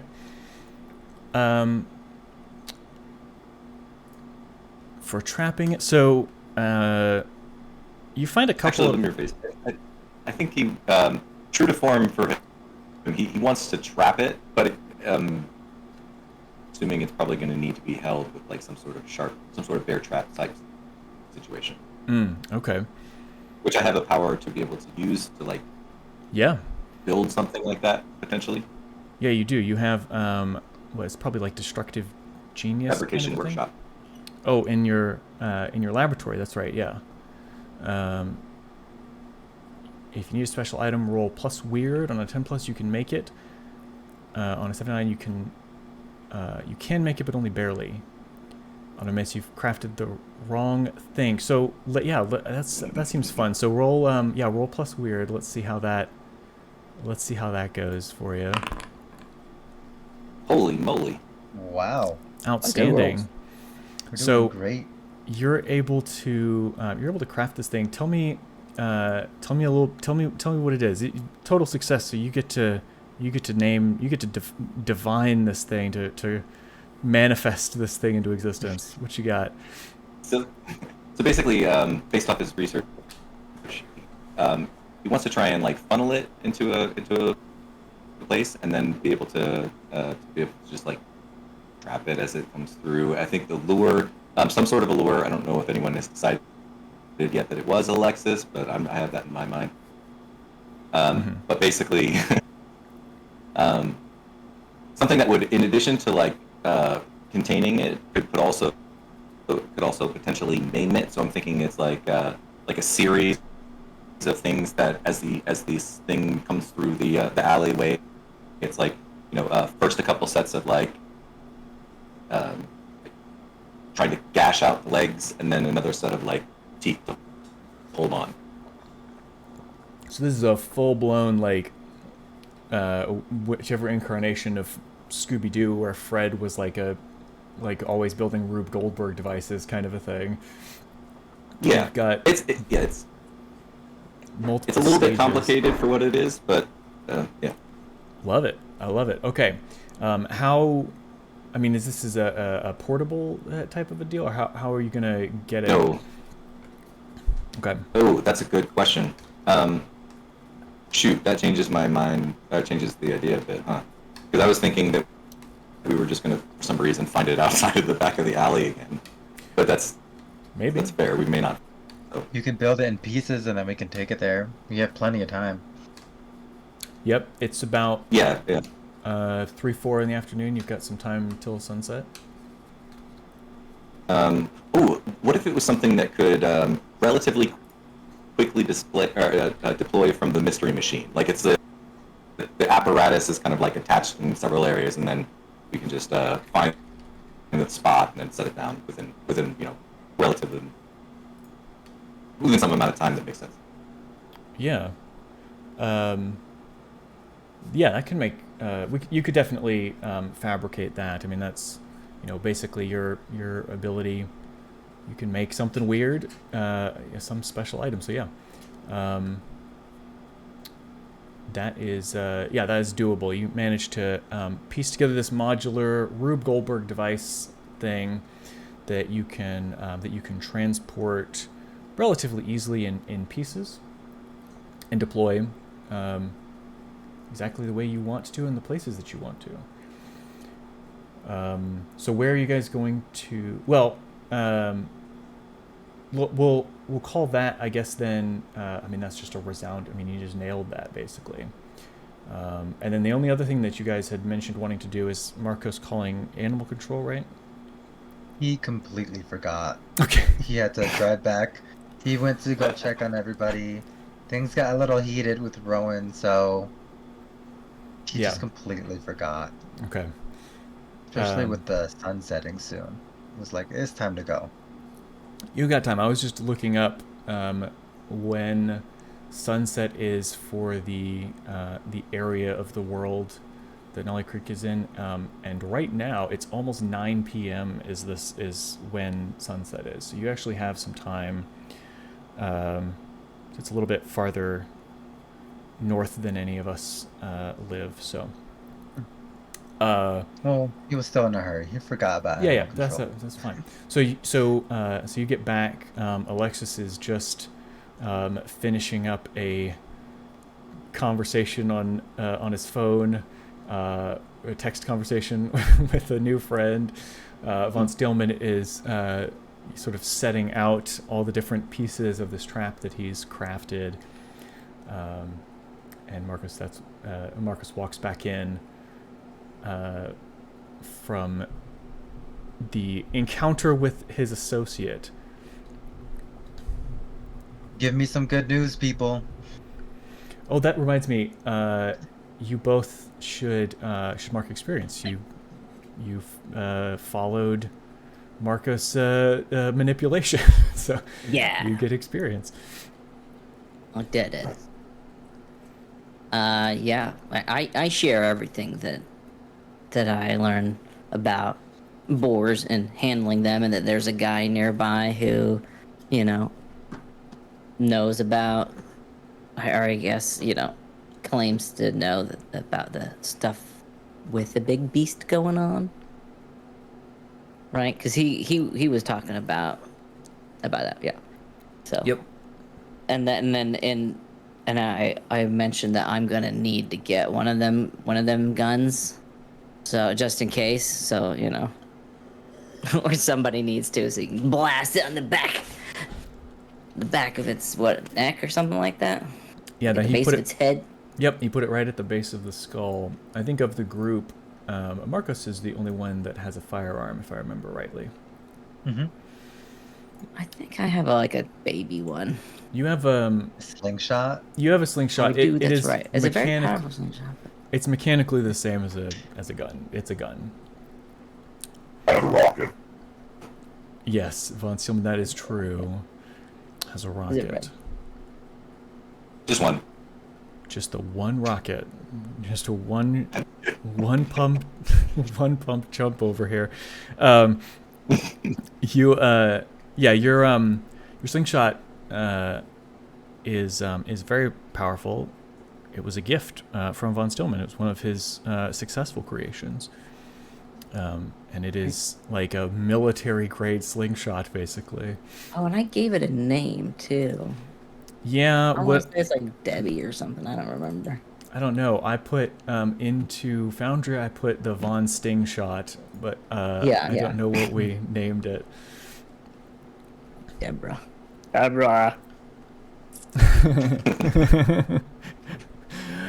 My nose is doing the thing again. That is a fucking deep cut for Monster Factory fans, for McElroy Brothers fans. All right, so what you guys doing here next? What's on the agenda? We got lots of information, and then what do we see here on the little countdown? There you are. 11 minutes. Is that until the end of the thing? That's until our intermission. So that'll be sunset for us. Okay. 11 minutes to sunset. Yep. So you got some time to plan and prepare. Eat dinner. You'll want to eat. Food is important, yes. Eat when you can. Sleep when you can. That's what Jack Reacher says. Sleep when you can.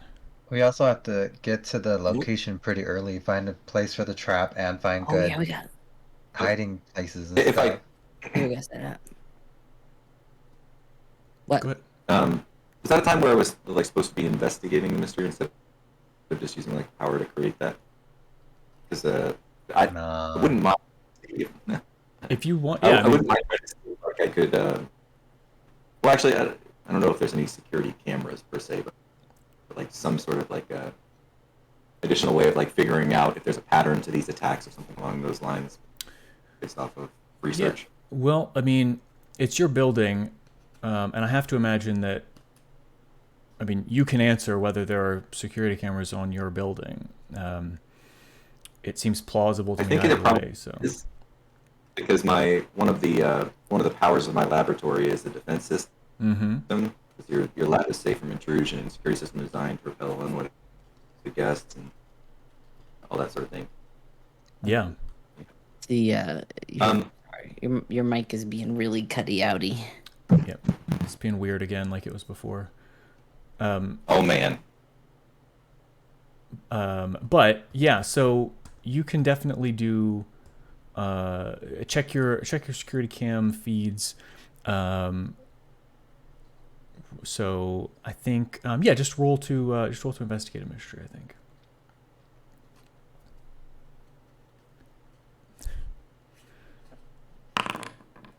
Look at that. Holy moly. Nailed it. All right. These rolls are rigged. These rolls are you guys are killing it on the rolls. That means that when you fight the thing, you're gonna roll all failures, right? Mm-hmm. Yeah. Perfect. Okay, cool. So, with that, you go back through the footage, or actually, I think Dainty you probably delegate that, right? Because Dainty can do it like in a millisecond almost, right? So Dainty plugs in. Does Dainty have plug? No, she's connected to the smart home, right? As it were. Like, oh God. It stacks with the current issue. All right, my bad. That's okay. It's fun. No, I think that when she gets in, she just kind of like she does get plugged in. She just has like this little place that she sits down and then. Okay. All right. So she's like connected to the thing, and you see like her eyes flicker and flash as she's kind of going through all of the footage.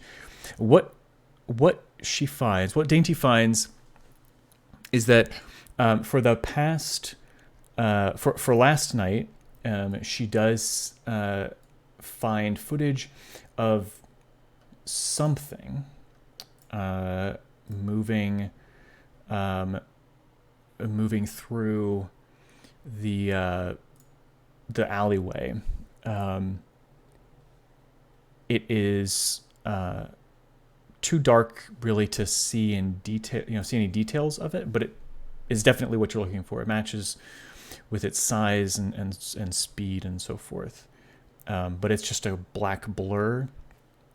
But what she finds perhaps that is a bit more concerning is that same black blur appears for the previous 3 nights as well, on your security footage outside of your building.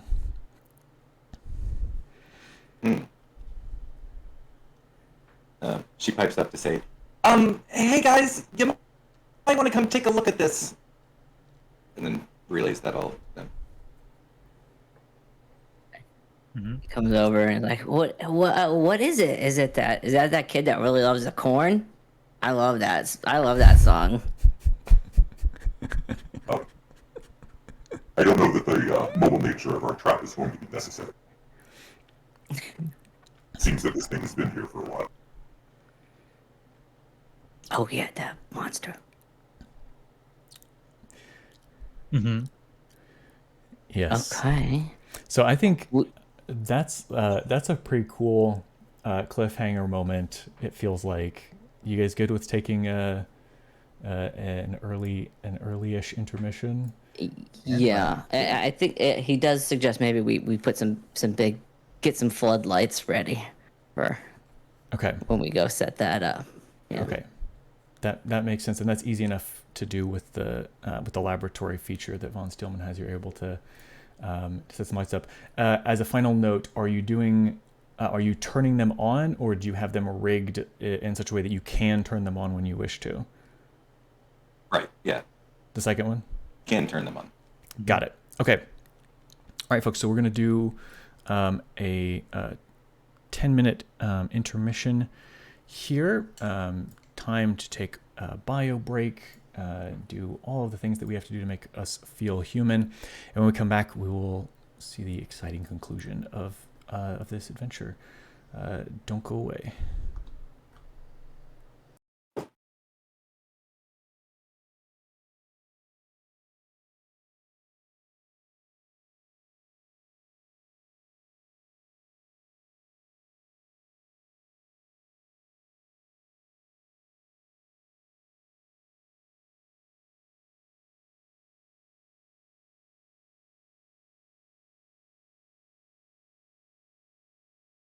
Hey, you contributed to the totem. That should be number 10, right?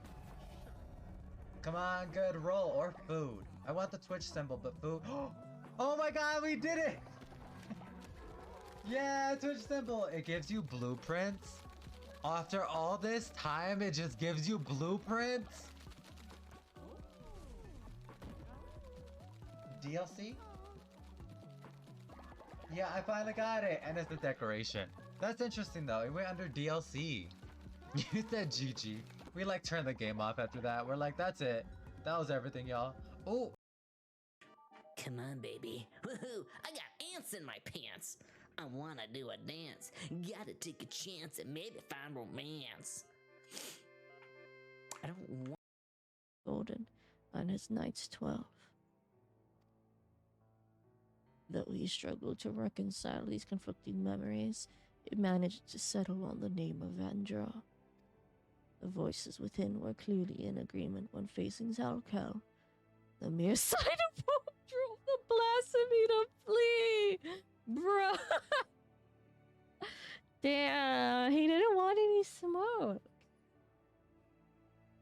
Oh, that. Yes. That's a bit interesting, what they're doing. Yeah, that's. You know We're what? not- We're just gonna. We're gonna bring the not camera even in a at bit. the- Yep, we're just. We're not. Shovel it into your pie hole. Meta joke.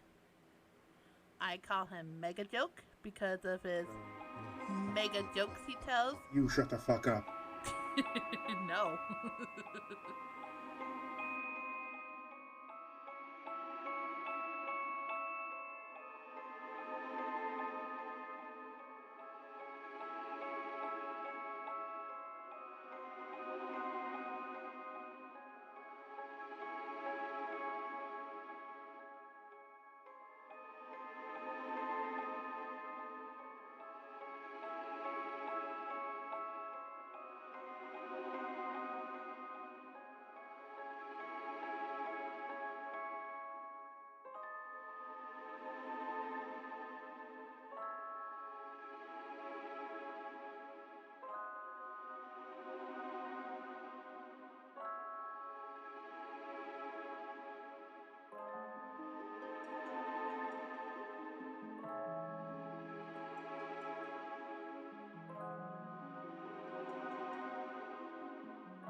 right, we are back.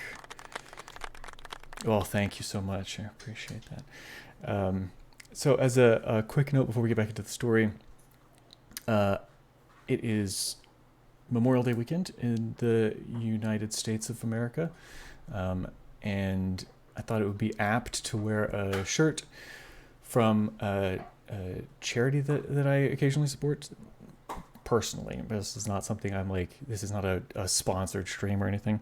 But yeah, this is from an organization called Oscar Mike, which is all about getting injured and disabled veterans Oscar Mike, which is, the native phonetic alphabet for on the move, so moving again and like back to life, living their full existences. And so if you want to know more about them, I know this is not, it's Memorial Day. This isn't, Veterans Day or Armed Forces Day or anything like that.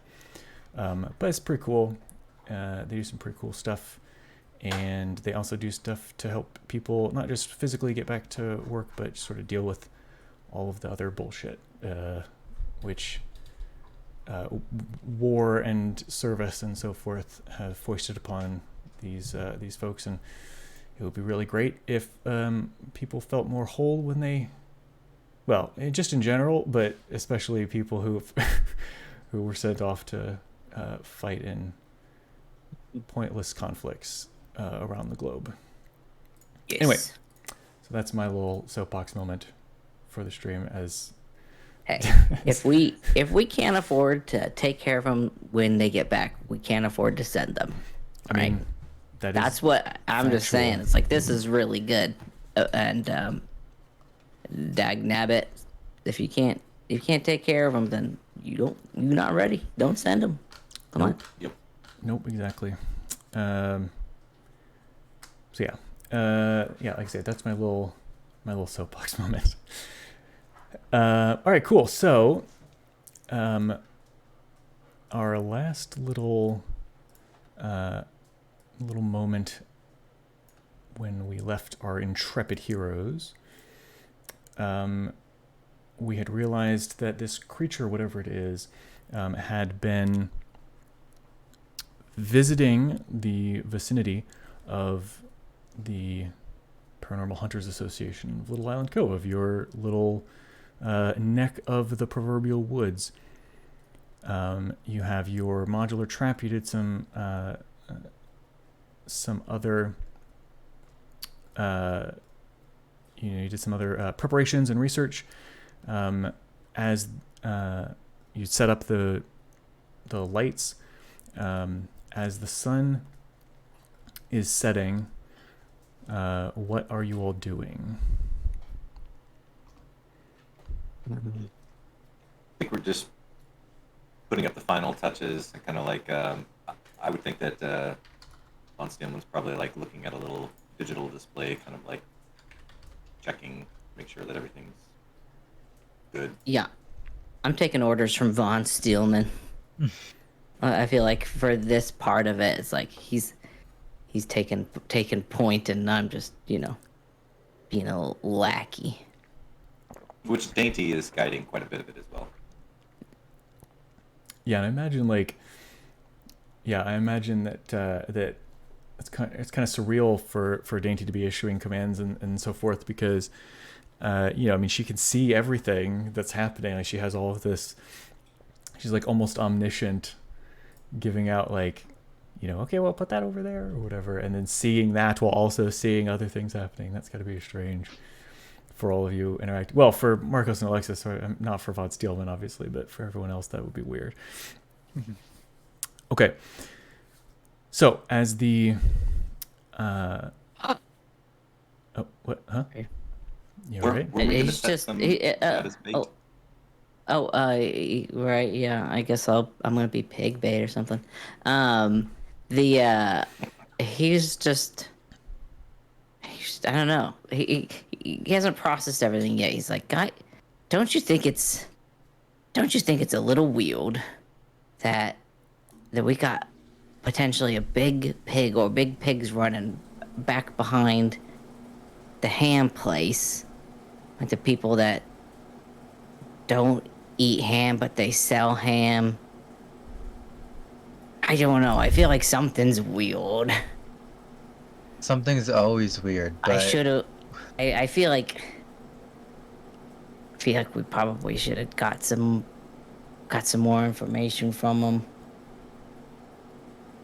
I think catching this thing is the first priority, but I think we might be able to learn more about where it came from and what it's doing if we have it. Hey, can we set something up with your traps?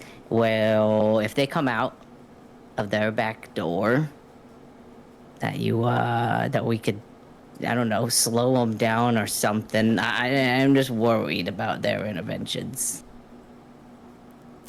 When you say there, you mean the proprietors of the ham shop. Okay. I think.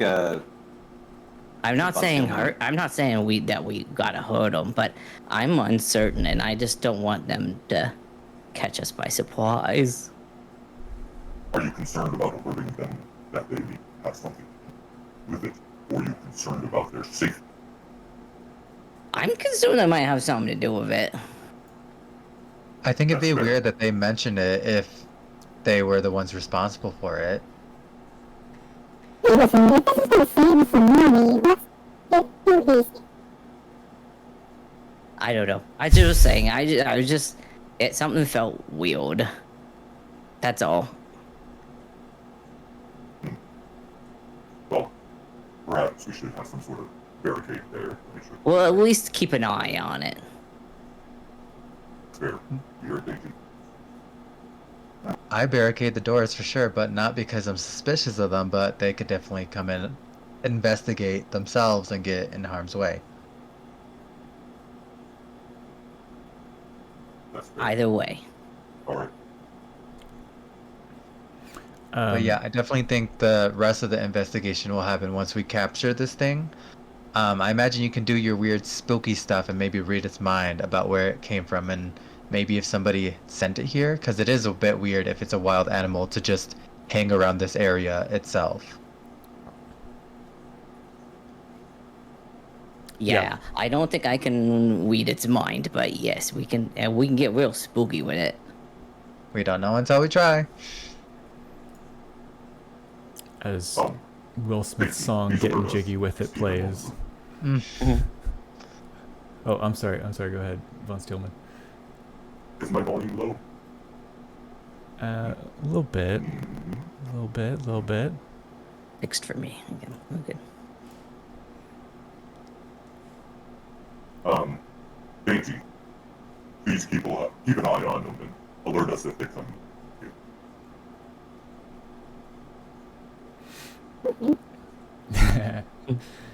All right. All right. Where will everyone be for this for the trap? Paint the scene for me. Alexis is the bait. It sounds like. Alexis is the bait. I think that the like multi-stage stage approach kind of happens like midway through the alley.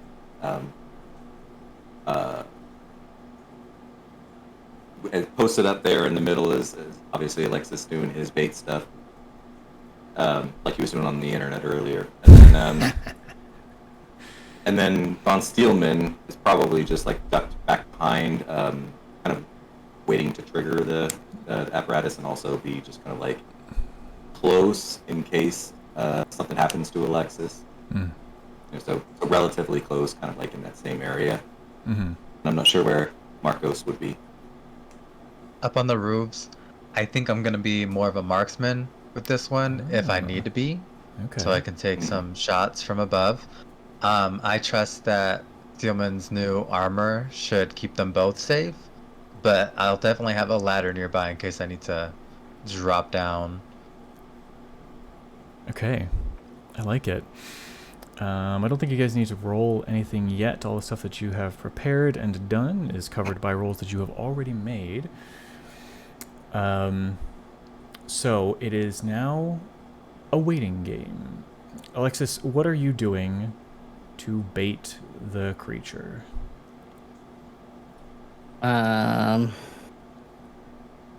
Well, if it's a pig, then I guess I dress up like a big green frog. No, I'm kidding.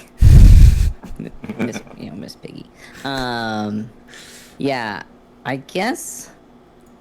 I'll just be kind of walking around, playing Candy Crush on my phone, but just staying vigilant.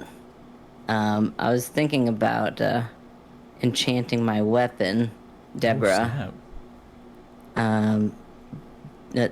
But do I want to do that? I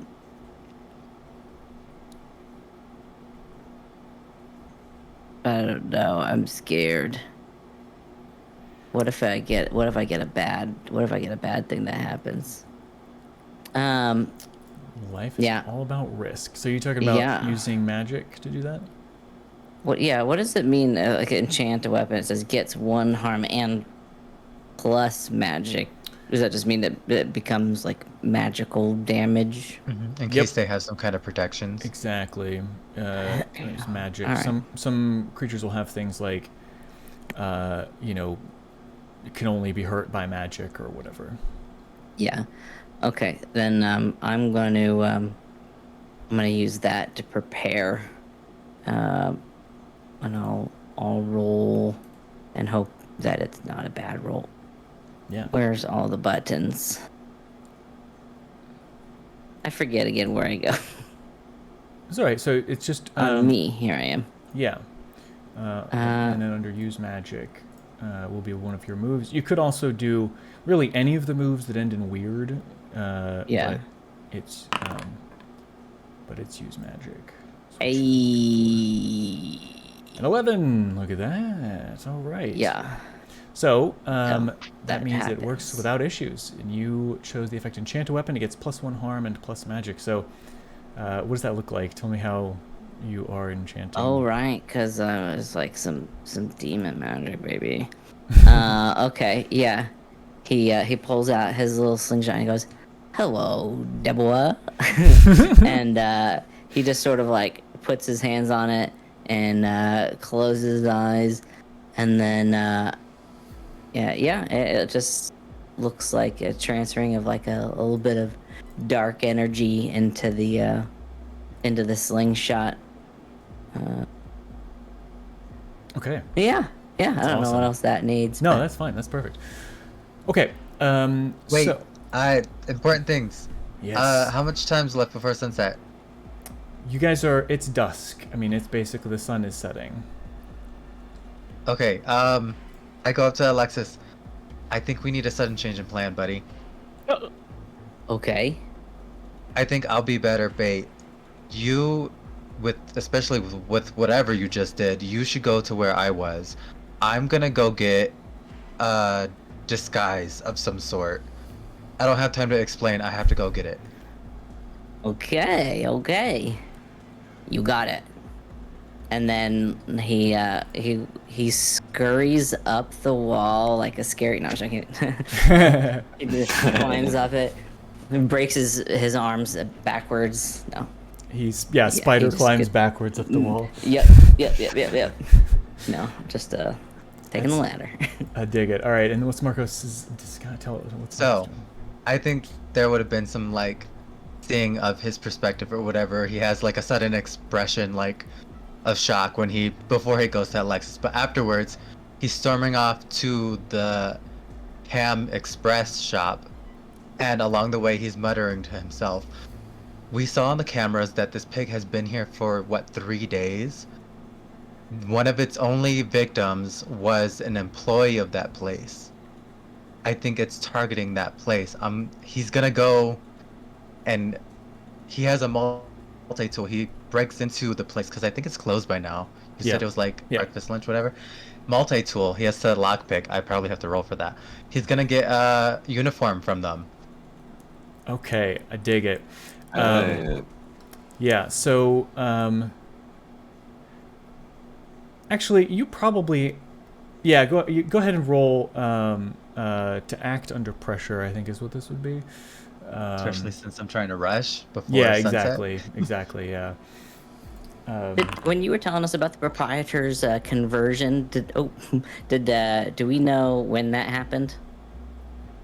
Or is it like a recent thing, or is this like many years ago? No, it's been quite a while. It's from before you all knew them. Okay. Yeah, Sorry. it's been a number of years. It's a good question. All right, so you got a mixed success. It looks like, which for action under pressure means that I'm going to give you a worse outcome, a hard choice, or a price to pay. And I think that this is It's really small uniforms, the only one you can find. No, I mean, I think the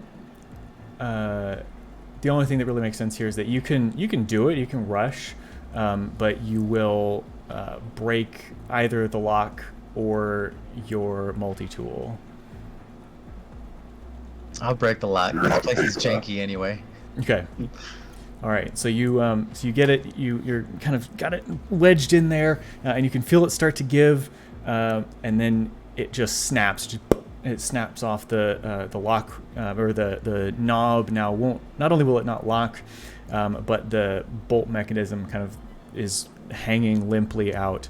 So you rush in. You grab a uniform. I mean, you've been in there plenty of times, so you know where everything is. That's not hard to do.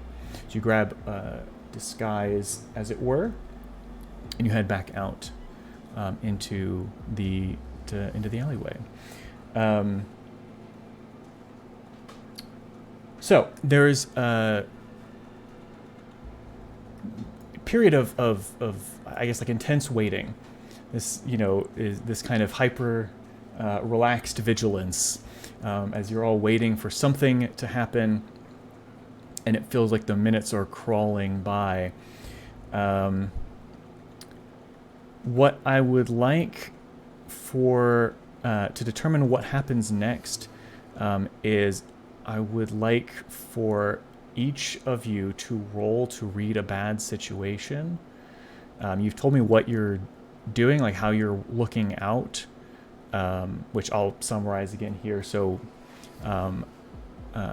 Alexis, you're kind of sitting on top of the roof, keeping an eye out to sort of snipe.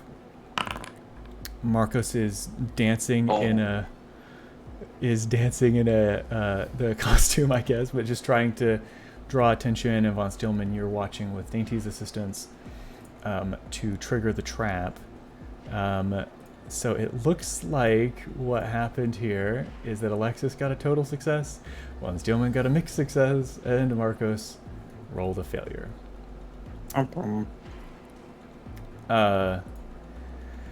Which is fine. We're sort of tweaking the use here, so we're not necessarily asking these questions, but what it does mean for Marcos is that you don't catch what all of the details that might be apparent. Who got the total success? Alexis. With total success, you're standing, or are you sitting, lying down? Kind of how is Alexis situated on the roof?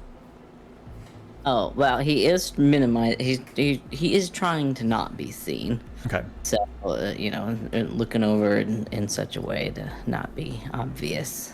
All right. There have been some passers-by, right? Some people maybe walking, or some cars driving by on the main road. Not any cars on this kind of back service access road, sort of a thing that you're positioned around. But you've had some cars drive by. Suddenly your senses kind of prick up, your ears as well. You hear these kind of drumming or rhythmic kind of sound from off in the distance.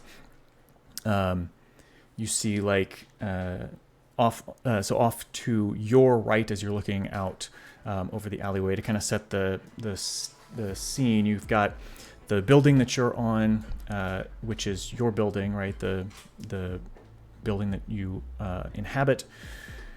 There's this kind of access road, and on the other side there are other buildings, all of them sort of the backs of these buildings, so you're just seeing the butts of buildings. And off to your right you hear that kind of rhythmic thumping drumming sound. Off to your left is where the road is most proximate. There is also a road off to the right, but you can't quite see that far from your position. And you see like a truck drive by over there. But yeah, you hear that kind of rhythmic drumming. Which Von Steelman, you also hear that. You don't see the truck drive by. And Marcos, you don't see this creature until it... Well, oh yeah, go ahead. When I hear it, and if I assume that it's the creature, then I want to telepathically communicate that to my my comrades, that it is coming in from which direction. And so I say, the big piggy's coming. But I forget from which direction you said. So it would be your it would be south, basically. So from the south. Coming from the south. Get ready. It's time for bacon. All right. So with that, I think because Marcos, you were at a 6. We'll say that that kind of counts as giving you a +1 for that roll as like a help out sort of action. Can I make note of the truck, not just for myself, the whatever it was that came by? Was it some kind of like larger vehicle? It was like a pickup truck. Yeah, it was like a pickup truck. I mean, can't tell what color it was. Yeah, you got a total success. I'll give you. It was like a dark red, like a maroon, let's say. Alrighty. Otherwise, it wasn't like particularly noteworthy, but you rolled very well, so you saw that detail too. So, Marcos, you are preparing yourself, and suddenly out of the darkness looms this enormous creature. It is a pig, only in the sense that King Kong is a monkey. It is its head is towering over your head. It's nearly 8 feet tall. It has a long, a freakishly elongated body. It has 6 pounding legs as it charges out of the darkness at you. Emerging from just from its neck, it has 2 ape-like grasping arms with long, thin fingers, and its face has 2 separate mouths, each with rows of razor-sharp serrated teeth, and each flanked by huge tusks. And it is full bore charging at you. I say under my breath, I'm glad I switched places with that guy. I do want to do my tune in move. Oh yes, yes. For the monster. Yes. And I want to know how can I attract its attention? All right, so roll plus weird. Alrighty. I will. Gotta find a better way to do this. Wow. Hey! Pretty much nailed that. I've hacked. There we go, yeah, a 13. So, on a complete success, you get to hold 3. Hey, yo! You get to ask where's the creature right now, which is obvious. What is it planning to do right now, which is potentially obvious. Who's it going to attack next? Who does it regard as the biggest threat, and how can I attract its attention? You wanted to ask how can I attract its attention. Yeah, I'll hold on to the other ones for the time being. So you tune in, you tap into its mental wavelength, trying to get a feel for, what its interests are, or, just what it's doing, what it's trying to do. Obviously, its most proximate concern or interest is to to kill this person that's in front of it. And in fact, that seems to be all it is interested in doing, is just killing anything that it can. And so to attract its attention, you remember, what von Steelman had mentioned, like, oh, well, you're just a tiny little weak, tasty child that, it probably would love to beat up on a little kid. So you could do that, but you also get the impression that any resistance that will attract its attention. It seems to be not quite mindless, but it seems quite single-minded in its desire to fight and kill and destroy. Okay. It's not an ideological monster. Doesn't seem to be. Okay. So, yeah, I guess I don't know if this is a good time to, take care of the trap situation, or Yeah. as it's hurtling towards Fred. Yeah, so, I mean, Marcos, I feel like, you may not have had as much time to get yourself into the, optimal position, but you certainly would have been in the position that you wanted to be in, not necessarily knowing what direction it was going to come from. But I imagine, you're trying to lead it towards the traps. Mm-hmm. So just to see how that goes for you, roll to act under pressure. I think actually it might be kick some ass because one of its results force them where you want them. If you're trying to fight it, absolutely. Yeah. How are you kicking its ass? You taking a shot with your... That's only on a 10 plus. Mm-hmm. I don't have a plus. I mean, if you're letting me act under pressure. Yeah. Because it doesn't. I mean, unless you're trying to hurt it. So this is the question, right? Are you trying to just lead it where you want to? Where you trying to lead it somewhere, or are you trying to fight it and like through fighting it, push it into the trap? I guess I'm just trying to lead it and run away from it because it sounds big and scary. Yeah, then definitely that would be act under pressure. All right, a mixed success. Good enough. So you do manage to do it. I think that you hesitate for just a moment, trying to decide, is this should I be like shooting at this thing? And then you start to run. Those hands. You've got these these sort of monkey-like hands at the end of these big gorilla-like arms, but it's kind of grasping hands reach out and scratch at you, and you take as part of your price to pay, you get he hits you, not hard enough to break through the magical armor that you have, but enough to kind of stagger you a bit, as part of why you get this mixed success. And so the gap between you and this creature as you enter the area where the trap is not quite as large as you would have hoped. So the margin for error is a bit smaller as you go to execute this trap. So then he does have it into place. It's in place now. You guys had mentioned that you set up floodlights, spotlights, ready to be triggered. So you've got that. I'd say the spotlights would go off a lot, like as soon as the trap triggers, that along comes the spotlights of like the Okay, cool. And would it be for flavor that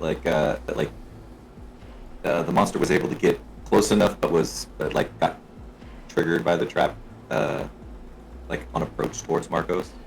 Yeah. So if you're setting off the trap, basically. Yeah. Yeah. Yeah, I want to. I think the intention was to be able to trap it before it got to Marcos, and then, but given that roll, it was just a little bit, Yeah, he was just slightly out of position. Maybe he had been moving back and forth. If it comes from this way, I want to be here. If it comes from that way, I want to be here. And it's just slightly bad timing. So it manages to, almost grab at him, but he manages to get away and lead it into the trap. So the trap goes. Off. Go ahead. And when I could tell that this trap may not be adequate, I want to start at least preparing a spell to trap a specific person, minion, or monster, just to sort of help out with that. Okay. Which I can use with my hex ability. But let's see here. I'm doing is that, do I do weird?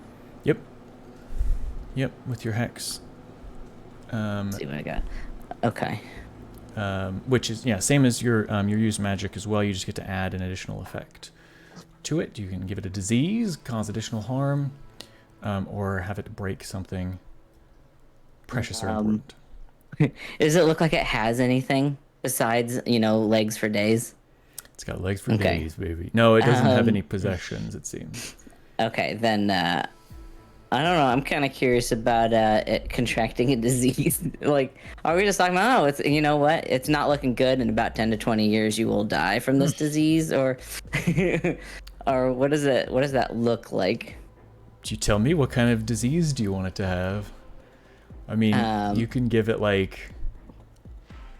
anemia. I mean, there's a lot of different things that you could something that affects the eyes. Give him cataracts or something.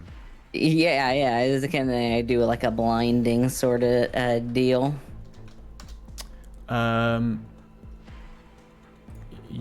Yeah. Let's see. I mean, obviously it's a mixed thing, so maybe it's not blind, but Yeah. Maybe it's just not so accurate at the moment. Yeah, I like that. So you cast this hex, so it is now trapped. The various contraptions that were put together to create the trap go off. You've got a thing that takes its legs out. Probably didn't account for it having 6 legs, but it takes out the front 2, and that's enough for it to kind of stagger down. And whatever other pieces, come on now, camera. Whatever other pieces there are to this modular trap. Slam into place. It's like a harness, maybe. Like a yoke kind of a thing. And then you see just sort of helping it all stay in place and bracing it are just a number of disturbing hands reaching up out of the ground and pushing in on it to help hold it into place. Oh, that's awesome. Yeah, lots of these weird disembodied drippy sorts of hands snatching onto its sides. Yeah. All right, so it immediately begins to thrash. It's swinging this massive head, all 4 of its tusks slamming into the sides of the contraption. You're not sure how long any of it is going to hold together, but what do you do while it's stuck here? How I Train Your Dragon thing, just put your hand on its snout and then it calms down. Yes, exactly right. No, yeah, so it is, that's what it's doing. It is flailing back and forth, these hands and the trap kind of keeping it there. Its eyes also, I think only Marcos is probably close enough to see this, but its eyes look very cloudy from the hex. Yeah, so then, do we want to just go in on it, attack the snot out of it? So I'll get Deborah out here. Did you? Something about bacon. I think that's a yeah. Time to make. Did you tell us that it only wants to kill? Because you got that from your. Oh, yeah. I can say it. Okay. The only thing this thing is thinking about is killing everybody. I don't think we're gonna get any information out of it, so we should probably dispatch of it. So yeah, And, I say. Okay, go ahead. I shout to everyone, pull out your biggest guns. We gotta take them down. I manipulate person thing. So- I want to give him +1s. Yeah. Roll manipulate. Roll to manipulate someone. I have a sudden urge to not be nice to this pig. Let's see. Where's my manipulate someone? There it is. It's mixed. Mixed success, not bad. So on a mixed success, where are we at here? You mark experience if you do what I say. They mark experience if they do the ask, but they don't get the +1 going forward. Okay. But Bummer. That's awesome, man. That's a cool. Well, thank you. Oh, I forgot about that +1 going forward thing. Did we have a mixed before? You No, guys have we had a any- total before as well? success. You would have gotten a +1 on your investigates, but Yeah, talking late. about that. So Yeah, we clicked. Yeah. On that note, Yeah. Oh yeah. You flashed. Dr. Von Spielman pulls out the chest laser array of sorts. I don't know what it's called. Yeah. We'll come up with a good name. Big light. Yeah. Yeah. And you all speaking of, know where to aim. Speaking of light, when the lights came on, this thing started to squeal in apparent discomfort or pain. Mmm. Good. All right. Prank him. This is use magic. Or wait, is this big magic? What did we say last time? What Oh, did your we chest say thing? last time? I think it was use magic. I think is how we did that. Holy moly. Total I think success. Trying to take out the remainder of the legs. Or whatever of the remainder of the legs can So, take out. so I think that's going to be. So you're gonna do big old damage, and ignore armor. I think is the thing there that's different between your repulsor ray and your chest pieces. It just ignores armor. So your so that same it refracts through the air and slams into its side, and it squeals as it's just the smell of bacon wafts. As it gets launched out, Dainty says, "Rawhide!" Okay. That's awesome. There is, I think, as the squeal happens, I think based on the read about situation rules from before, I think Alexis is the only one that catches this, but there's a pop, and one of the lights that you all had set up pops and goes off as that shot hits the pig. You're not sure. You're not sure why. Okay. But go ahead. Everyone was taking their shots, so whoever's next. I can get I'll get Deborah trained on the on as best I can. I'm aiming for the base of the skull from where I am, and so I'm gonna take my enchanted slingshot, and yeah. So which is what is that kick? Is that kicking ass? You're kicking its ass. Oh man, I don't know why I did that. I don't have any extra tough. Okay. That's okay. I like the idea of using it though. Yeah, it's cute. You just blink. Well, that's a failure, unfortunately. This is something where I could help out in some way. and then bump the roll up. I after? mean, Is this the time? what is that? Potentially, if we can think of a way that would work, right? For if there's something that Von Steelman could do. Can we count the trap as having helped out? Where is all this stuff? Maybe so. Roll. Because they're both doing it, so in a way they've both trapped it. And you did just shoot at it. Go ahead. Let's see how it works. Go ahead and roll plus cool, and see if you're able to get him up to a mixed success. There it is. Oh. Okay. I told you guys this is what was gonna happen. So, so that just means that it didn't work basically. You weren't able to help. You tried to yell out like, "Hey, oh, shoot it where I just hit it," or whatever, and he just misses, I think. Now, you have to both mark experience because you both failed a roll there. And Alexis, when you kind of you fire that off, and then you feel this biting pain in your shoulder, and you suffer 3 harm. That's too many harm. And you look down at your shoulder and you see this hole about the size of a silver dollar in your shoulder, and blood is beginning to just pool and pour out of that hole. Oh crap! Yeah. It just freaking bit me.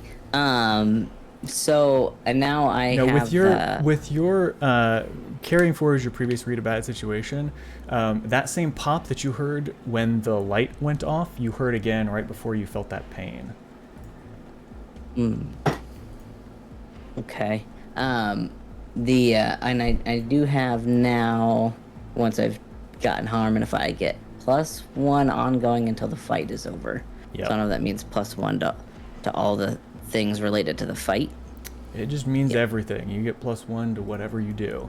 But Marcos, you got a turn, right? You haven't taken your shot at it, right? Correct. All right.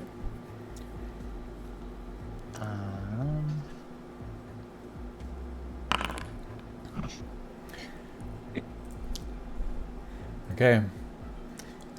What are you doing? Describe what you're attempting. You're just trying to shoot it with your gun?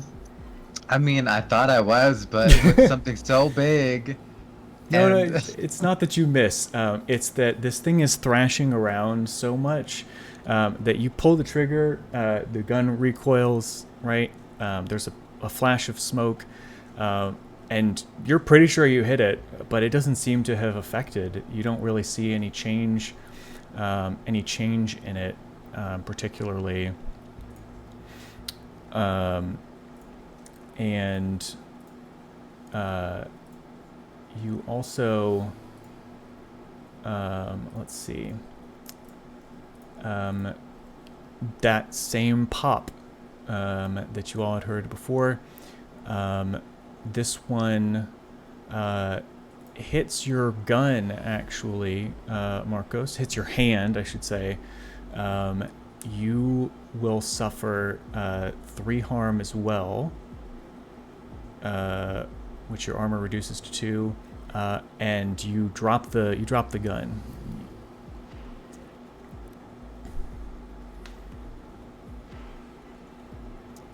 There's oh, go ahead.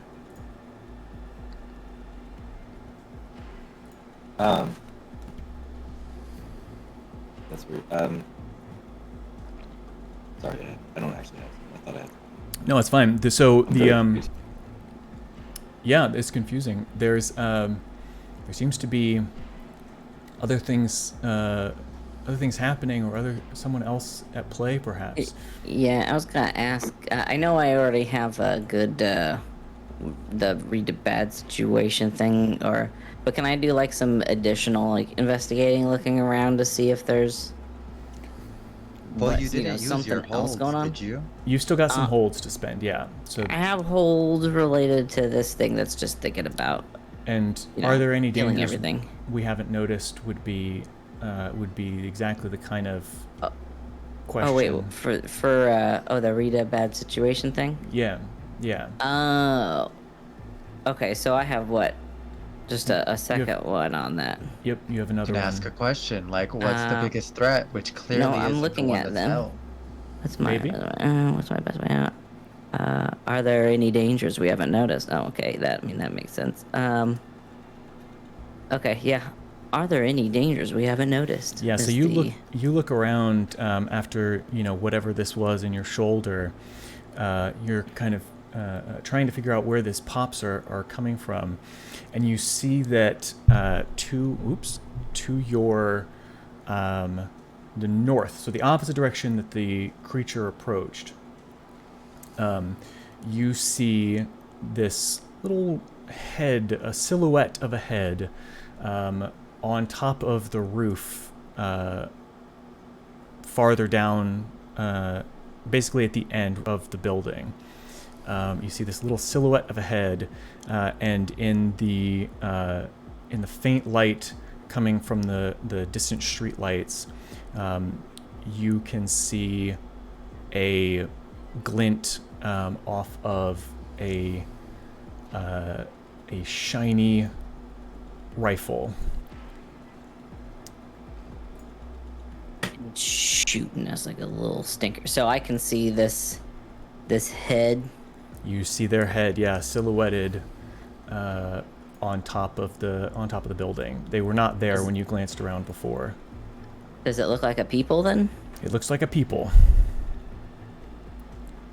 Okay.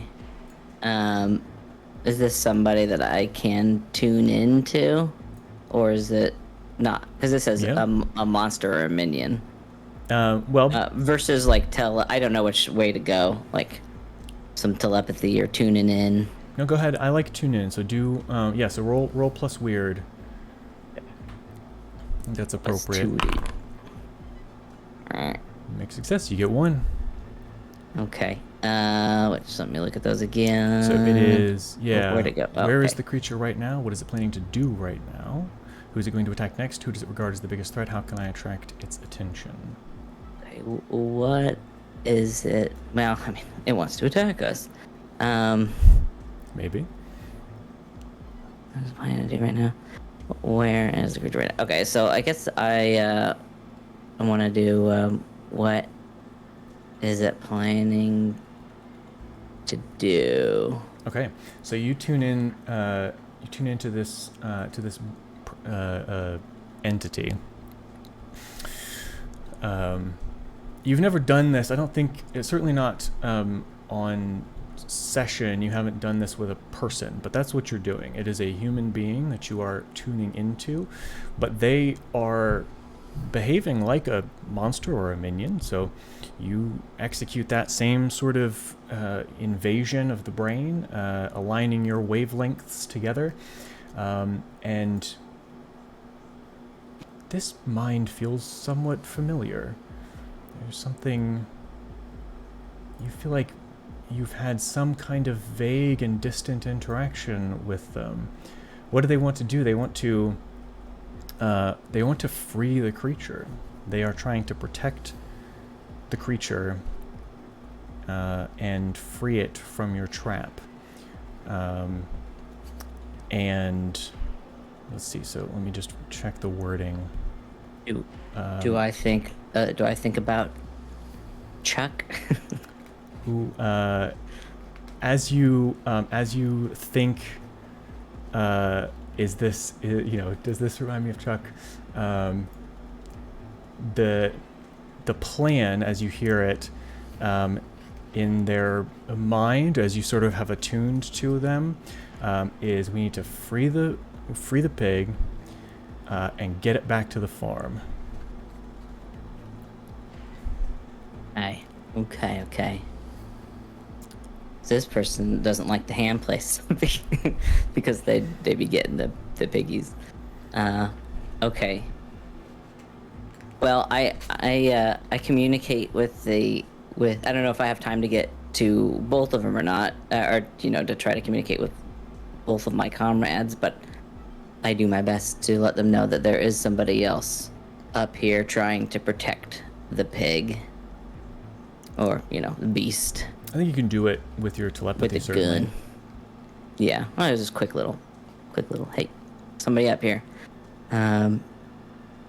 Yeah, but I don't want to make another move. I don't want to hog all the. No, you're good. all the So, action. Yeah. You guys all took a shot at this thing, and what happened. That's Alexis' move. Let's see, with that information, let's see, who makes sense to go next? Either Von Steelman, because you've got position, right? Like you're sort of on Overwatch, from a technical, perspective. You got all the cameras and defense systems and whatnot, or Marcos because of the proximity to the thing. So yeah, what makes sense to you guys? Go on, Steelman. I think given that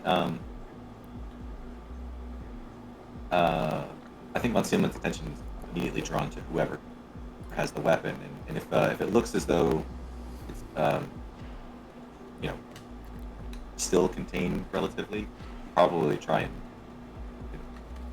I would say make my way over there, try and get over to them as quickly as I could, trying to activate some untested speed suit things. All right, well, if you're trying to do some untested stuff, roll. I guess we've been basically use magic for your suits as a sort of a proxy for your technical expertise. So yeah, roll to use magic, we'll say. But you do get a +1 ongoing, I believe or no, you didn't get that from Marcos' ability, did you? Mm. Okay. No, And it's only a forward anyway. Okay. Did I get Oh yeah, never mind. Not the same again. No, I was talking about aviation. I had something. So doesn't he have a gadget move? He's got weird science laboratory. Well, what? The gadget was the contraption. That was the. Well, no, it's I think it's the weird science that he gets to use weird science. Yeah, it's basically. I remember he used it for his weird for the magic cryo location grenade, thing the other time. Yeah. We've used it for a few different things, but it doesn't give him any bonuses. It just lets him use his technology to do magic, basically. So, I think try to activate a new flight upgrade. Yeah. Obviously, it doesn't quite work out. It doesn't. No. So you start to and you head up, running towards the thing, towards the wall, and you kind of jump as if you're going to start flying, and then just kind of come back down and just roll, do a quick roll. If you hadn't upgraded your suit, you would have taken some damage from that. But your new suit, hey, does its job, protects you from the ground that you hit. The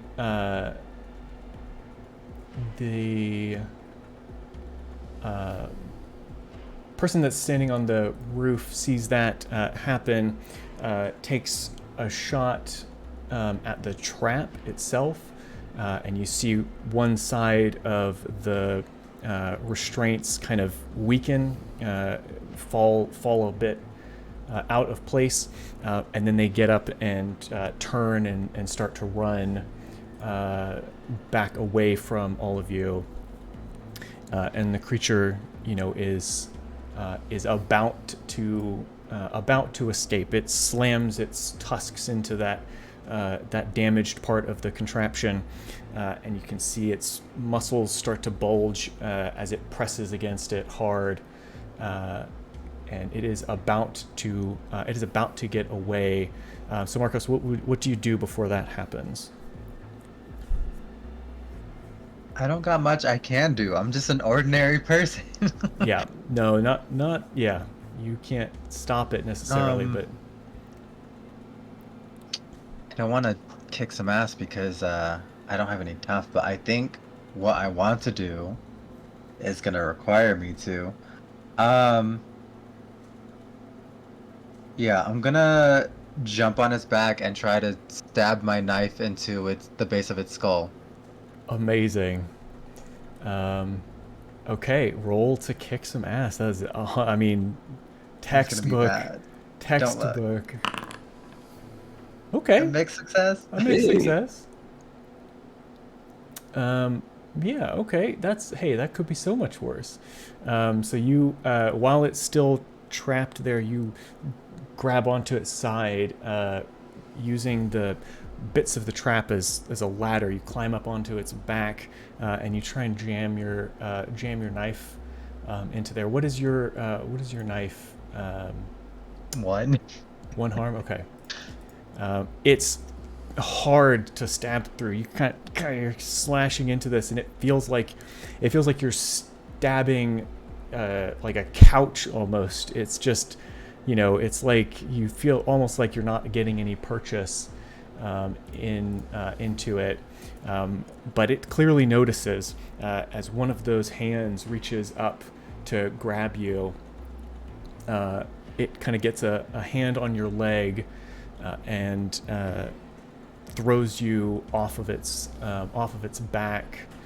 It gives you you'll take 2 harm from that, which your armor reduces to 1, and it throws you onto the ground. It smashes as it does that one more time with its tusks, blows the rest of the trap apart, and starts to dart away towards the north, in the direction that the police officer is, I suppose, or the crime scene rather, where the police officer was, and it takes off in that direction. All right. That's good. I'd like to try and cast a spell on the humanoid. Yeah. Okay. I want to try and do a hex and break something precious or important. And the spell, I'm just trying to do a harm to them. Let's see. All right. Okay. Make success, so it works imperfectly. You choose an effect. You said harm, and then you choose a glitch as well. Let's. Here there. The effect is weakened. The effect is of short duration. You take 1 harm, ignore armor. The magic draws immediate unwanted attention. Oh, I see. Well, the magic that I did was 1 harm. So, I don't know what way that it can go besides unwanted attention. It could be a problematic side effect, or I take a harm, which I can't take a harm. I've got You can. right, because I got 3 marked, and then it goes into what, dying, whatever that means. Unstable. It makes you, you'd be unstable. I'm unstable already. But yeah, my spell is a big old ball of miasma, or if that's the right way to say it, Yeah. So I guess I'll take a problematic side effect. Problematic side effects. I like that. So this big old ball of miasma shoots out. And I did use my hex to break something precious or important. Of course, I'd be trying to get his gun broken, but that's my intention. But his gun is pretty important to him. And I think that I mean, if it breaks his precious pig, I'm okay with that too. I think that is what happens. I think it does break the gun, and I think the problematic side effect is that the gun goes off as it breaks. That's so problematic for him. Okay, that's a good glitch. Well, he's not pointing it at himself when it goes off. Okay. He has it. I'm sorry, slung- Dainty. He has it slung in what I believe is the African sling style, which means that it is pointing down. He's got it sort of against his side as he's running. And so as he moves, it's moving back and forth as well. And at some point, it's pointed in various different directions. So what I'm going to do is just roll a die and determine that way who gets hit. Remember, there's 4 of us because there is a unicorn. Don't forget about me. No, that would actually be really bad for you. I don't want to suggest that. Yeah. No, okay, it doesn't hit any of you. As he is running, he gets hit by your spell. He kind of spins through the air, losing his footing for a moment, and the gun kind of clatters. You see part of the mechanism break off. You can't see which from that distance. And as that happens, you hear this report, and a column of smoke emits from the barrel, and you hear a scream from one of the alleyways far down the road, sort of down this like service road. So someone else has been hit. A bystander has been hit by this, but he is down for the moment. He fell from the spell. Okay. As you're, or what do you? So first, before we do anything else, what do you all do when the gun goes off, or I mean, about the gun going off, if anything? About it going off? Mm-hmm. I mean, I guess I took my action, but I run to help whoever just got shot. I think I also, I'm gonna try and manipulate Steelman into chasing down the boar to make sure more people don't get murdered. Help him. I was gonna say he's gonna try and,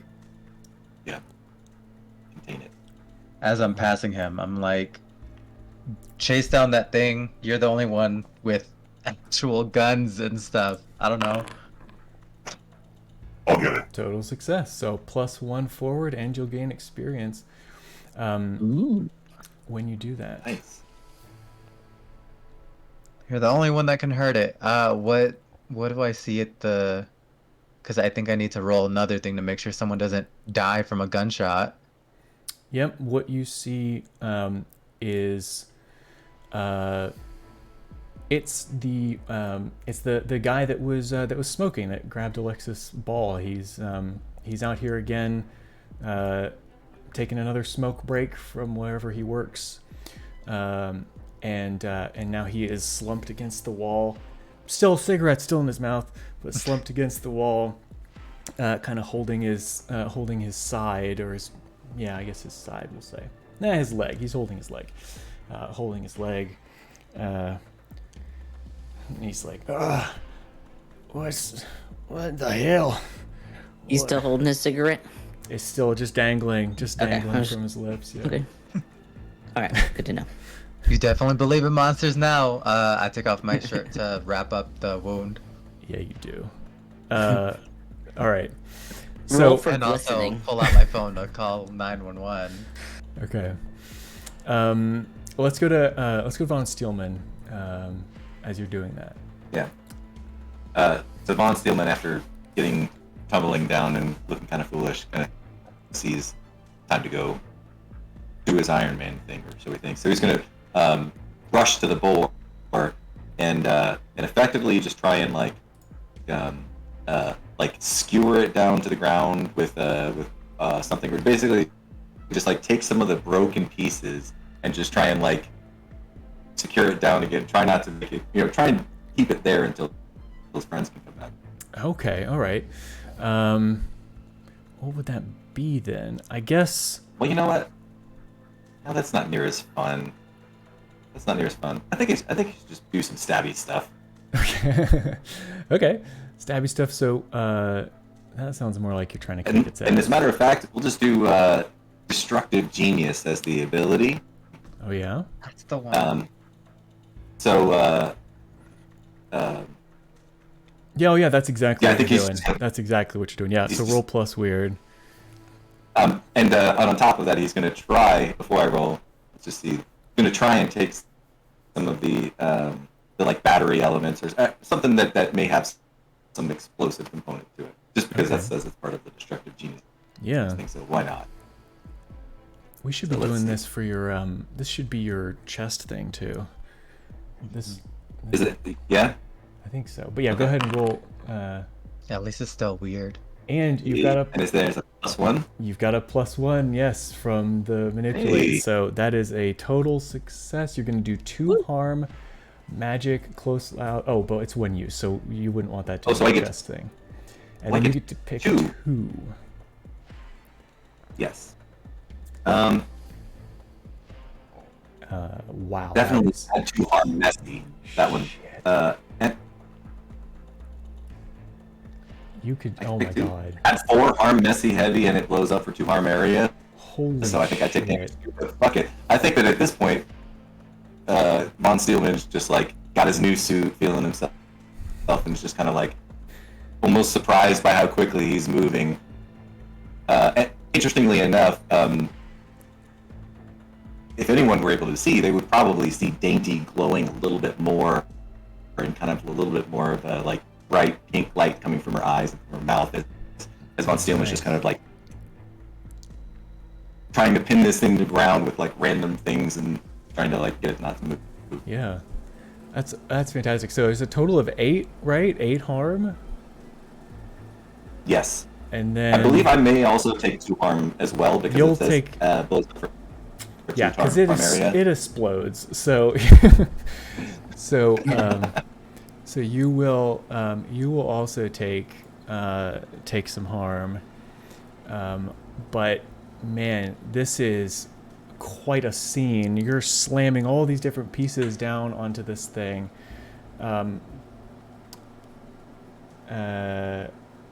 Messy, heavy, messy. So if it's messy, geez, so there's just gore and blood going everywhere. You're like Jackson Pollock, but with blood. It's just, spatters and creature is splashing about. There's probably some damage to the back of the building. Oh yeah, from the explosion. Oh yeah, absolutely there is. And when it explodes, you take a little bit of damage too. I think that you're able to, because of like how messy it is, you are able to slow it down. And I think maybe you even get one of the things that you're kind of jamming in. I think you even get it into like its center right hip of its 3 hips, and you can see that leg is now dragging. It's not it's not moving as quickly as it was. You also know that when it explodes, or from that explosion, the fire, right? It's like singed off a bunch of the fur, and it did that same kind of squeal that you heard when the lights came on. So you get the sense that it doesn't like fire very much.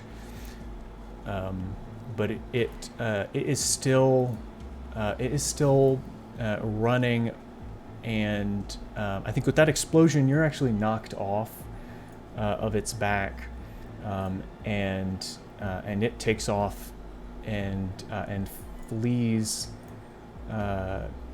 basically around the corner. So it goes out of sight for a moment.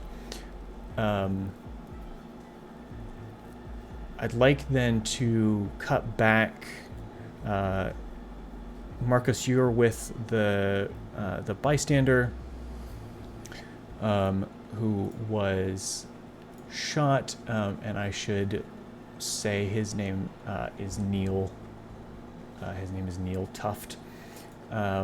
Neil is, he's going to survive. This is not a fatal wound, but he will definitely be hospitalized for a while. So you now have that. You have the person that was on the roof, who is still there for another moment, and the creature that has just gone around the bend, as it were. So I think Alexis. Well, no. Oh yeah, Marcus, you did a thing. Yeah, I think Alexis. I think it makes sense for Alexis to do something. Can I, since I was shouting orders as I ran past Steelman, can I have applied that to Alexis too? Because I totally meant to tell him to go get the guy, but also not to kill him. Yeah. Well, I can definitely get the guy. So let's see if I can follow these orders appropriately.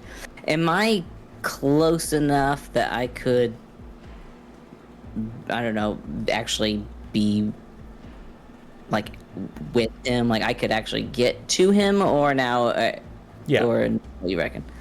Yeah. I think he takes some time getting up, and as you get closer, you notice that one of his arms is in like a. He's not able to use one of his arms. He's like trying to get up just using one arm. He can't seem to really like maneuver himself very well. Okay, then I'm going to I wanna cast the spell. I want to use the trap a person spell, but just to sort of balance things out rather than like be at some kind of a safe distance and it's separate from me. I want to, basically grow out a big, huge demon arm that I can just like smash down onto him. Is that acceptable? That sounds fun. Yeah, so like that's the method I'd use to hold him, if that's cool. Yeah, that sounds fun. That sounds like a fun way to do that. Let me roll my hex because there's no point in not using the hex. Yep. Okay. And I think that would be a +1 ongoing. Yeah, +1 ongoing plus his, from Marcus as well as my I took harm in this fight, and I should have probably been adding it to some other stuff too, so it should be +2. Yeah, so that succeeds, and you get up. That thing comes out of the arm, and sure enough, there's Chuck. Chuck is where? I just turned green. That's fun. Chuck is the person after all? Chuck is the person after all. Okay. What was his... Was that his screen name? CT and a bunch of numbers was his screen name. Chuck T, sorry. Chuck T, and then a bunch of numbers was his Truth Social screen name. I'll wait for you to come back. I don't know why my camera hates me right now. All right, go ahead. Do your thing while I troubleshoot. Okay. I say, I run up on him, and my arm as I'm running starts to almost looks like it's bubbling up, like it's getting bigger, but in like chunks, and then you kind of just see it. There's like cracks in it where you can almost see like a fiery magma-y under the skin kind of a situation, and then the hand bursts open with a giant claw, and this thing is big enough to like wrap over his entire body, and then I say, CT 42069. Looks like this is not the monster you were so worried about. What the fuck? What is this? You will tell us what the hell is going on. Can I, while I'm doing that, or is that too many things for me to juggle? Sort of like telepathically dig around in his brain. Yes. So roll plus weird. Let's do it that way. Oh, Chuck's on my screen. Yeah, here, Chuck. Let's see here. Oh, well, I'll just pick one of these weirds. All right. Well, plus 2, so mix, right? Or however that works. Yeah, you'll get a 1 to do that. It's telepathy. Oh, right. Yeah, this is telepathy. Do I need to roll for telepathy? I guess I'm investigating, right? If you're doing investigate a mystery, then yeah, you should have. I'm sorry, yeah, you should roll investigate a mystery. That's not plus weird. So so roll your roll plus sharp. You just get to also hear. Okay. All right. So 11. That's a success. Given that you are in his brain and there's not a whole lot to bump around up there, you'll get pretty clear answers to any of your questions. What do you want to know? I want to know. He basically, am I talking to him? Sure. Or you could just force your way into his brain. Whatever you want to do. Who else are you working with? I don't work with nobody. I don't trust nobody. I don't got nobody. Is that accurate? Yes. What is your demon pig's name? That damn thing ain't got a name. It's just a pig showed up in my shed one day. I just wanted to know how close he was with this thing. No. He takes care of it. Okay. I don't know. So then, what did I do?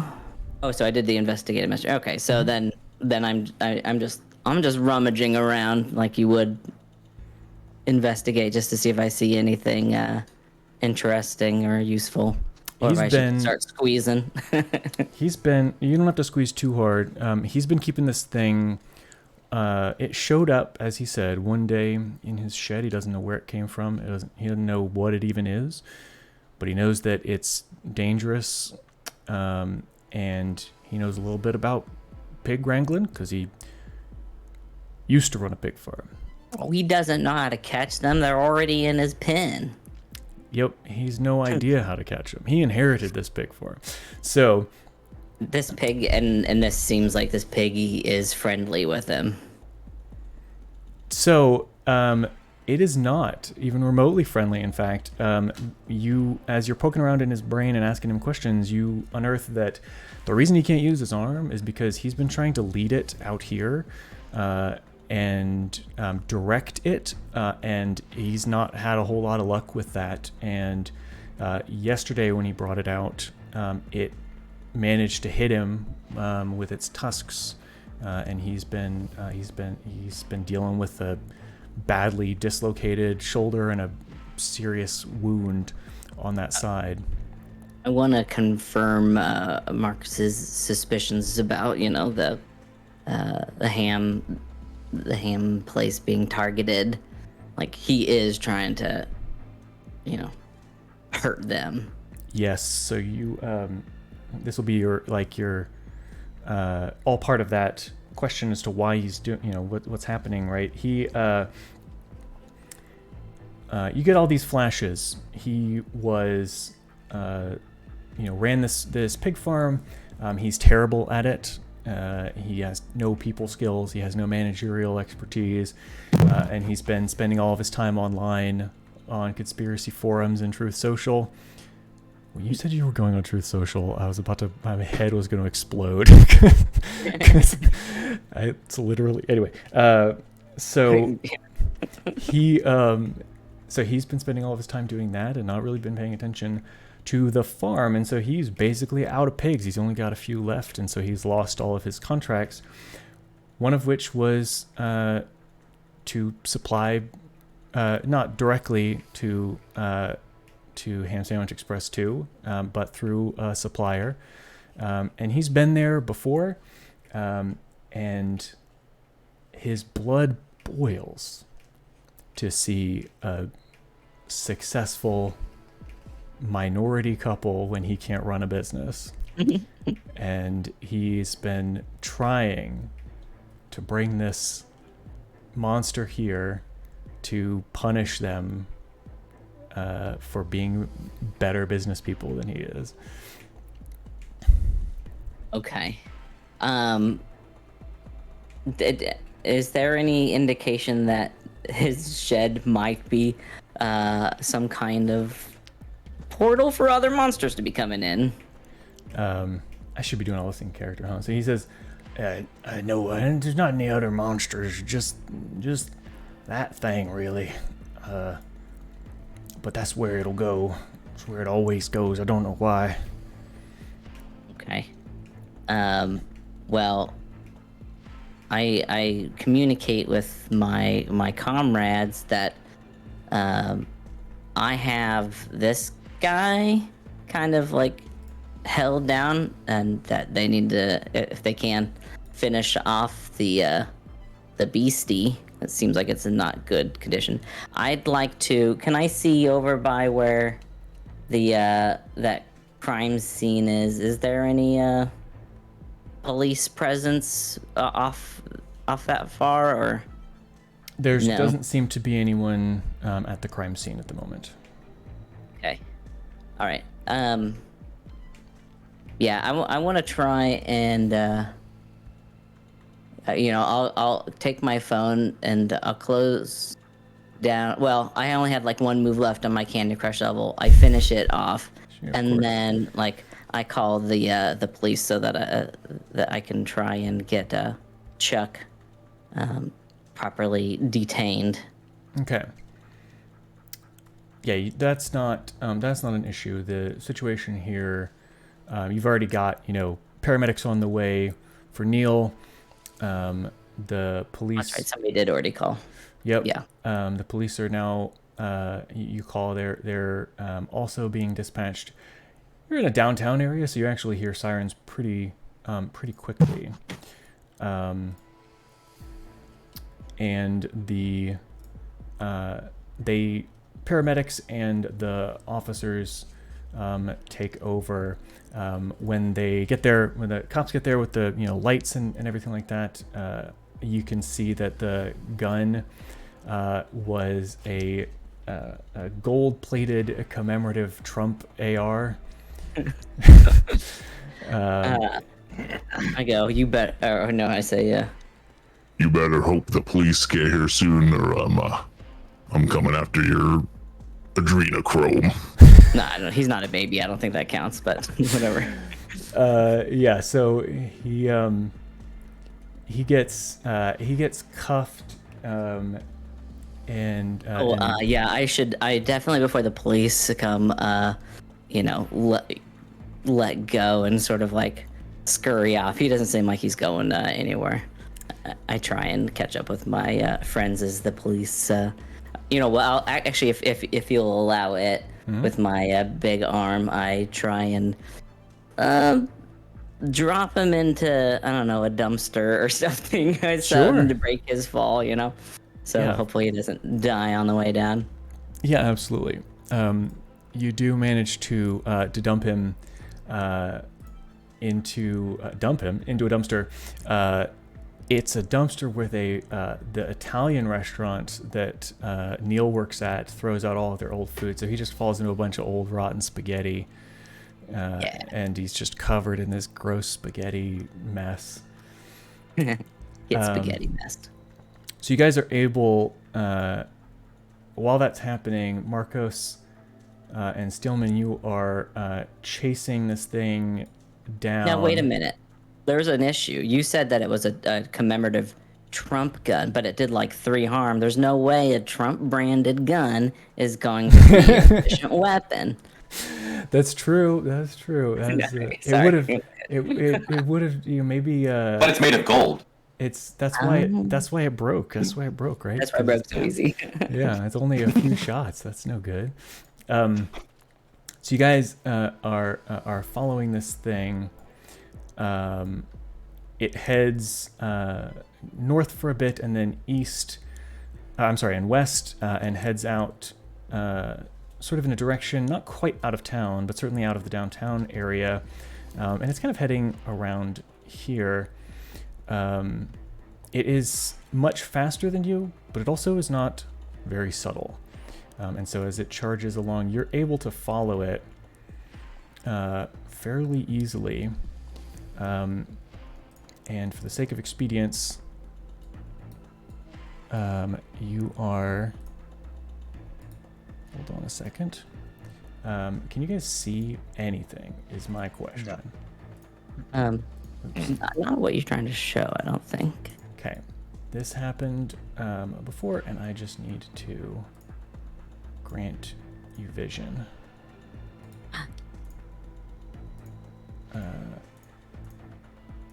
So I can see. I can see it on the stream. Yeah, we'll get you there. All right. Yeah, I can see it in the foundry. All right, so you are at a shed in the back of somebody's yard. It's a fairly well manicured lawn. This drive is like sand, basically, like sand and dirt compacted down. The garage door is wide open, kind of rolled up and out of the way. Inside, you can see, let's see. So this is like a boat right here that you can't quite see from where you're standing. You see like a desk here, but there's no, you can see the footprints from this creature. There's no doubt in your mind that it has gone into this building. And you can hear from inside. Okay. It snorted. Well, I mean, it's exploded. Do we just wanna go in blasting? Probably. Okay. All right, who's going in? What's the plan? Give me an order of operations here.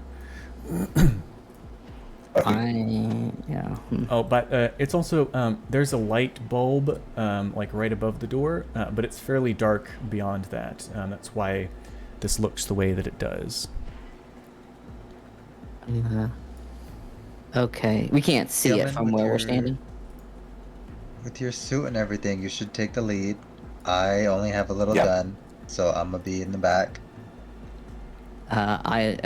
Okay, so what I'll do is I'll try and bone it. Nice. I heard bone. But I'm gonna try and bone it. I mean pork it. No, I mean no, burn it. Oh, you're just hamming it up.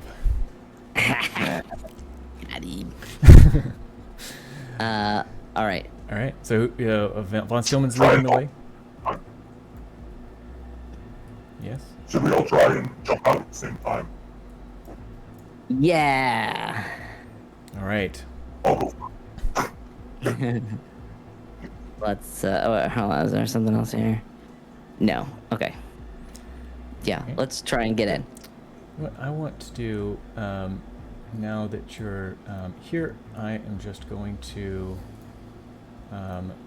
make it so that you can see everything. So you step inside, slide past this big boat that has a Trump 2024 and an FJB flag on it. You slide past this desk that looks like it's been busted up pretty hardcore. Oh, there it goes. Stuffed over Dude, here it's cute. in the corner. That is actually not what it looks like. I just wanted to have a token of something. That is a monster from Bloodborne, I think. I figured this is Twitch. We can get away with that, right? Are there So there's okay. Go ahead. Sorry. No, you're good. So this thing is kind of wallowing around over here, as far away from the door and the light as it can get. It seems to be trying to find darkness, and you hear these little piggies over here making little piggy sounds of distress, kind of a thing. There's a body. Certainly looks that way. Okay. It doesn't. The big monster doesn't look like it cares about the other little piggies, does it? Or is it being like, okay? Nope. Nope. No all right. cares at all. Not a care in the world, except that y'all are about to attack it. So, you don't quite catch it by surprise as you're sneaking in and you see it. It looks up at you and readies a charge to do battle with you. The sense is definitely that this is a mortal struggle. It is quite badly wounded from von Steelman's attack. And let's, I guess, in the order that you guys mentioned, unless you would like to. Yeah, I would say that order. von Steelman would probably try to kind of put a little distance, like get closer to the things, to maybe even separate a little bit just to stay in front. You should be able to move yourself, I think. Let me know if it doesn't let you, but you should be able to. Okay. Sometimes you'll get stuck on things in the scene, it won't let you, but... Okay, there we go. What is this? What's this floor? Is this the flooring? kind of like, yeah. It's just like cement, like poured cement. So those are just all the little blocks, segmented cement, sort of like a sidewalk. Okay. Yeah. Hey, I ask you, von Steelman, do you have any kind of oil or other liquid that's flammable? Of course I do. Then I, I kind of communicate that, once he does that, then I'll do some fun. I'm gonna take off his wrist rocket and then just kind of quickly unscrew it and all of this. And yeah, there's this like little bottle thing. Like, here you go. Yeah. I'm just gonna okay. throw it out in front of or throw it as best as possible. Basically, unload the like payload of the wrist rocket as like the liquid that you set on fire. Perfect. You would have that. All right. So you do that, right? You Now, throw is your. this part of? Are you doing this to like set Alexis up? Is that the idea? Yeah. So this would be more like the help action I was going for. Yeah. Yeah. I think. Or would that? If you're not trying to hurt it. Too much for help? No, not at all. If you're not trying to hurt it yourself, then that definitely feels like help out. So go ahead and roll. I guess roll plus cool. It could be. No, yeah, I think it would be plus. Yeah, plus cool. Roll to help out. Hey. Yeah. Okay. Mixed success. So. I think that's you'll expose yourself to trouble, danger. We'll see how that plays out. Oops. See how that plays out depending on what Alexis does.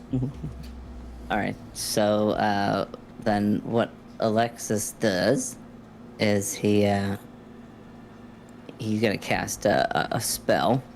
We're gonna go for the hex and harm, but he's gonna cast a fire spell. He's gonna hurl, a fire attack, which, well, yeah. Let me roll here and see. Where's my guy? Hicks. Total success. All right, so you blow him up. Yeah, you can kind of see the fire come from the ground and travel along my body to my hands, in which after that I hurl it out at the piggy itself. Fucking awesome. So, so that'll do. You're doing the extra harm, so that's a total of 3. Is that right? Yes. Yep. Yeah. Total of 3. And I say it's like, who wants some roast? Hell yeah. It is teetering now as the flames lick around its body. Well, you guys, it will do some things back at you. So it's basically charging and leaping at you as you let the spell off. It kind of tries to get you with its tusk, but you're a bit too quick for that. And so with one hand, it strikes out at von Steelman grabs his arm, I guess, with punches, more of a punch, and does 2 harm there. And then the bottom of its mouths clamps down on the outstretched hand of Alexis and does 2 harm to you. And it's basically on top of you as it does that. Okay. So also while you said 2 harm? Yeah. Oh boy, I got 2 little boxes left to check. You gotta get into your Discord real quick for some additional artwork for today's events from scene Seeker. that just happened. Holy shit. Seeker, you fucking boss. That is amazing. I love it so much. That's what just happened. That is 100% what just happened, and then this giant pig monster comes and clamps down on his outstretched arm. This thing is like straddling over. Let's put people where they need to be for this. Oh, that's my problem. I've got everyone selected. So it like knocked von Steelman aside as it charged. Its shoulders, the entire boat shifts a little bit to one side. Marcos, what is Marcos doing? You said it looks pretty dead. It is crispy. All of its flesh is starting to flake off. The hair is mostly gone. It has this weird deep blue tinge to the skin underneath it that you hadn't seen previously because it was covered in fur. That's not there anymore. The one leg isn't moving. It is this thing is not doing well at all. It looks ripe for a kill shot. I mean, I'll try and shoot at it with my gun and finish it off, I guess. I'm a little nervous. I feel like the last time I shot at it, it didn't do anything, but if I think I can kill it, I'll go for it. All right. Roll to kick some ass.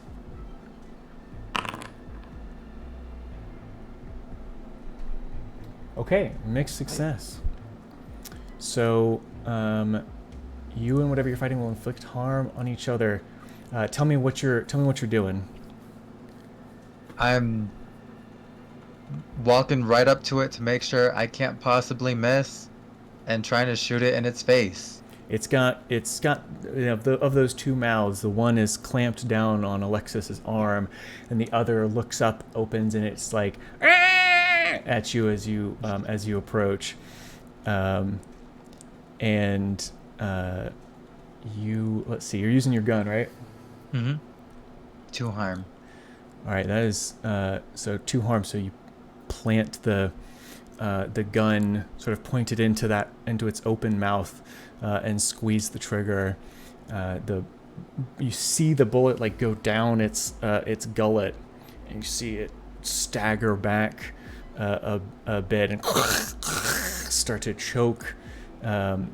It falls to its side, slamming into the boat again. The boat flips and overturns as blood spurts out of its mouth, and then, just like last time that you all did this, there is this moment. No.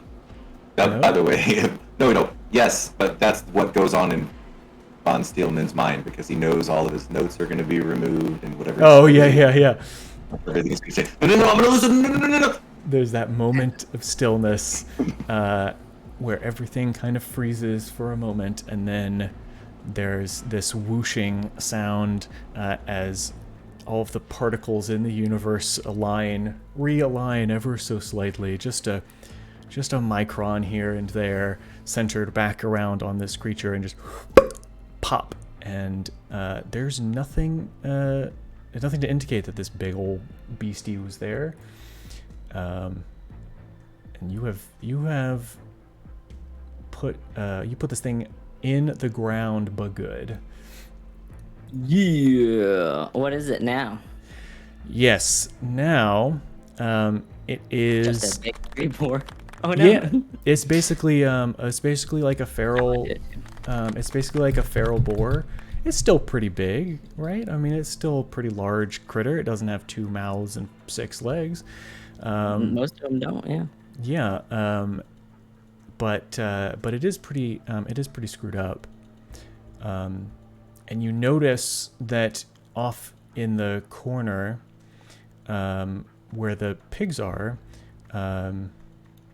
there is a corpse. And who wants to unwrap it? Well, that I just put as a stand-in. What's actually there is the body of Emily, of the employee that was killed. The one that was in the tent? Yep. And it's not there. Now it's here. Okay. And that one guy was... Chuck looked like the cigarette guy for a bit, right? Wasn't that what it was? He didn't look like the cigarette guy. I remember it wrong. Was he there? The cigarette guy got shot, didn't he? Mm-hmm. He was there. He was taking a smoke break and got hit. Okay. And I got his name, didn't I? It was Neil Tuft. Yep, Neil Tuft. That was Neil Tuft. Okay. But I got you. Chuck was Chuck Tut. What was his last name? Tuttle. Tuttle. It was close. So for a minute, I thought they were brothers. Yeah. No, it's just a coincidence. But yeah, this is not like this wrapped up, mummified thing. I just put that there because just as a stand-in. Yeah. But you do know that that body wasn't there when you guys first entered. Oh. It's there after the correction. Oh, weird. They're gonna pin it on Chuck here. Perhaps. Well, it seemed he was responsible to begin with anyway. Technically. Okay, well, that's fine with me. I won't go take a bubble bath. Did you say you want to take a bubble bath? Yeah. I mean, my arm was in the mouth of a demon pig. I know that it's probably just regular boar drool now, but it's still pretty gross. It is still pretty Epsom gross. salt for sure, right? Boars What's are... that? What do you... I would assume that, given his reading and whatnot, it would be Epsom salt. Yeah, yeah. Use an Epsom bath, yeah. Yeah, I mean, feral boars are pretty gross. So then we can kind of tidy up and then go report back to maybe go talk to the sandwich people. Yes, yes, we can. We'll do that, I think, as part of the the pre-session debrief on the next session to fill in the blanks there. But I do want to go through the questions that we have to go through to see what kind of experience you guys get, because that'll determine some things. I have a weird in-between situation that I should probably do now. Okay. I still have my bonding time Oh, hold. that's right. Yeah, you do. So I want to receive my gift. It'll probably be next time-ish, but like I want to let you know now. That you're picking that one? Mm-hmm. Okay. All right. Good to know. Because I don't need to take a forward on anything now, do I? Nope. Nope. And your relationship status is good, so. Yep. I don't need to pick a romantic move. I'm taking a gift. All right, cool. So those questions, let me pull those up unless one of you have those. Did we conclude the current mystery? You did, for shizzle. Did we save someone from certain death or worse? You did. Yes. Neil? Because I bandaged him up and called the ambulance? Yep, exactly. Ambulance. Did we learn something new and important about the world? Not really. Well, I guess you learned something about a different world, a war and a whole A other potential world dimension. happening? Sounds important. But really you know, it sounds like it's connected to here too, so that counts as the world. It does. That does count. The fact that things are going weird does count as something new and important about the world. If we're getting more experience, I'm down for it. Did we learn something new and important about one of the hunters? No. I don't think so. I'm trying to think. Important. Maybe a hint here or there to something. We know that Alexis has a Truth Social account, but that doesn't count. We didn't learn it though. He didn't tell us. No, that's really. true. That's true. You didn't learn that. He didn't share that information. He just was like, I went online and found this stuff about all this stuff. Yeah. So you guys will be able to mark 2 experience. Which that's one more than I need. Yeah, you guys. Me too. Because of all of the experience that you got from Yeah. Marcos manipulating Thank you, Jovan. Thank you. Yeah, Marcos manipulated you guys into leveling up. I have a suggestion to potentially get me close to them as well. One of my things is whenever I lie about my relationship and potentially put people in danger, I get experience. By leaving them to investigate on their own, I'm potentially leaving us less prepared for a fight later. So I say I get 2 experience for saying I'm gonna go talk to somebody and investigate when I'm not. It's like, hey, roll to manipulate the DM. Maybe. It's a problem because Jovan already has a +2 to charmed. This is Natural. true. +3 actually. Oh yeah. Yeah. Yeah, he has to play it down for the game. Yeah. Let me think here. Let's think about that, like manipulate someone. I would almost.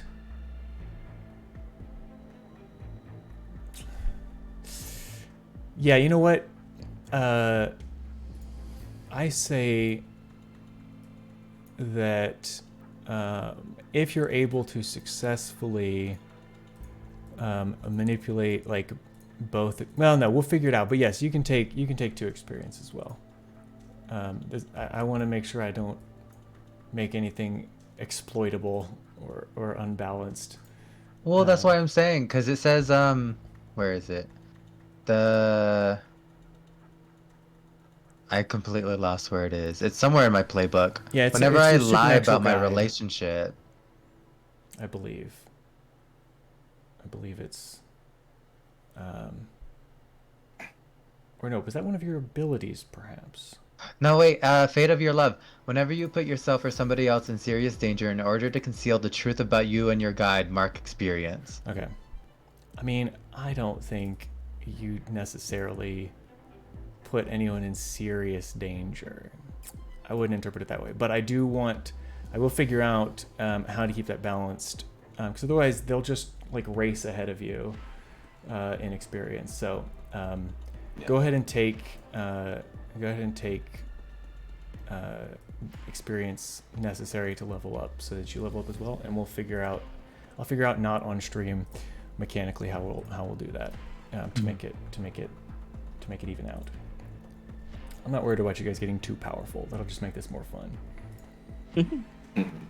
Sounds good to me. Cool. All right, so that's where we'll leave off for episode 2. Yay, good story. Slain the monster, the beastie. You've leveled up, had fun along the way. And let's see. Do we want to potentially go and say hello to anyone? Let's see if there's any. Yeah. I'm doing fun things out in the world here. Wow, I don't have a whole lot of people that I follow who are on. But let's go.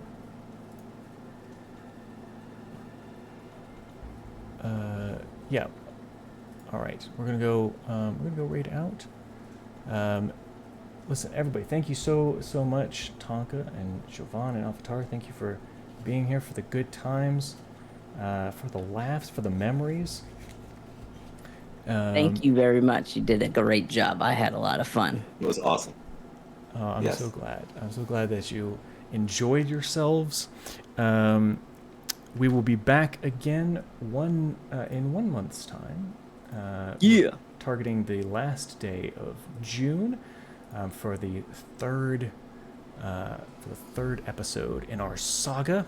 So we follow the adventures of Alexis Marcos and Dr. von Steelman. I'm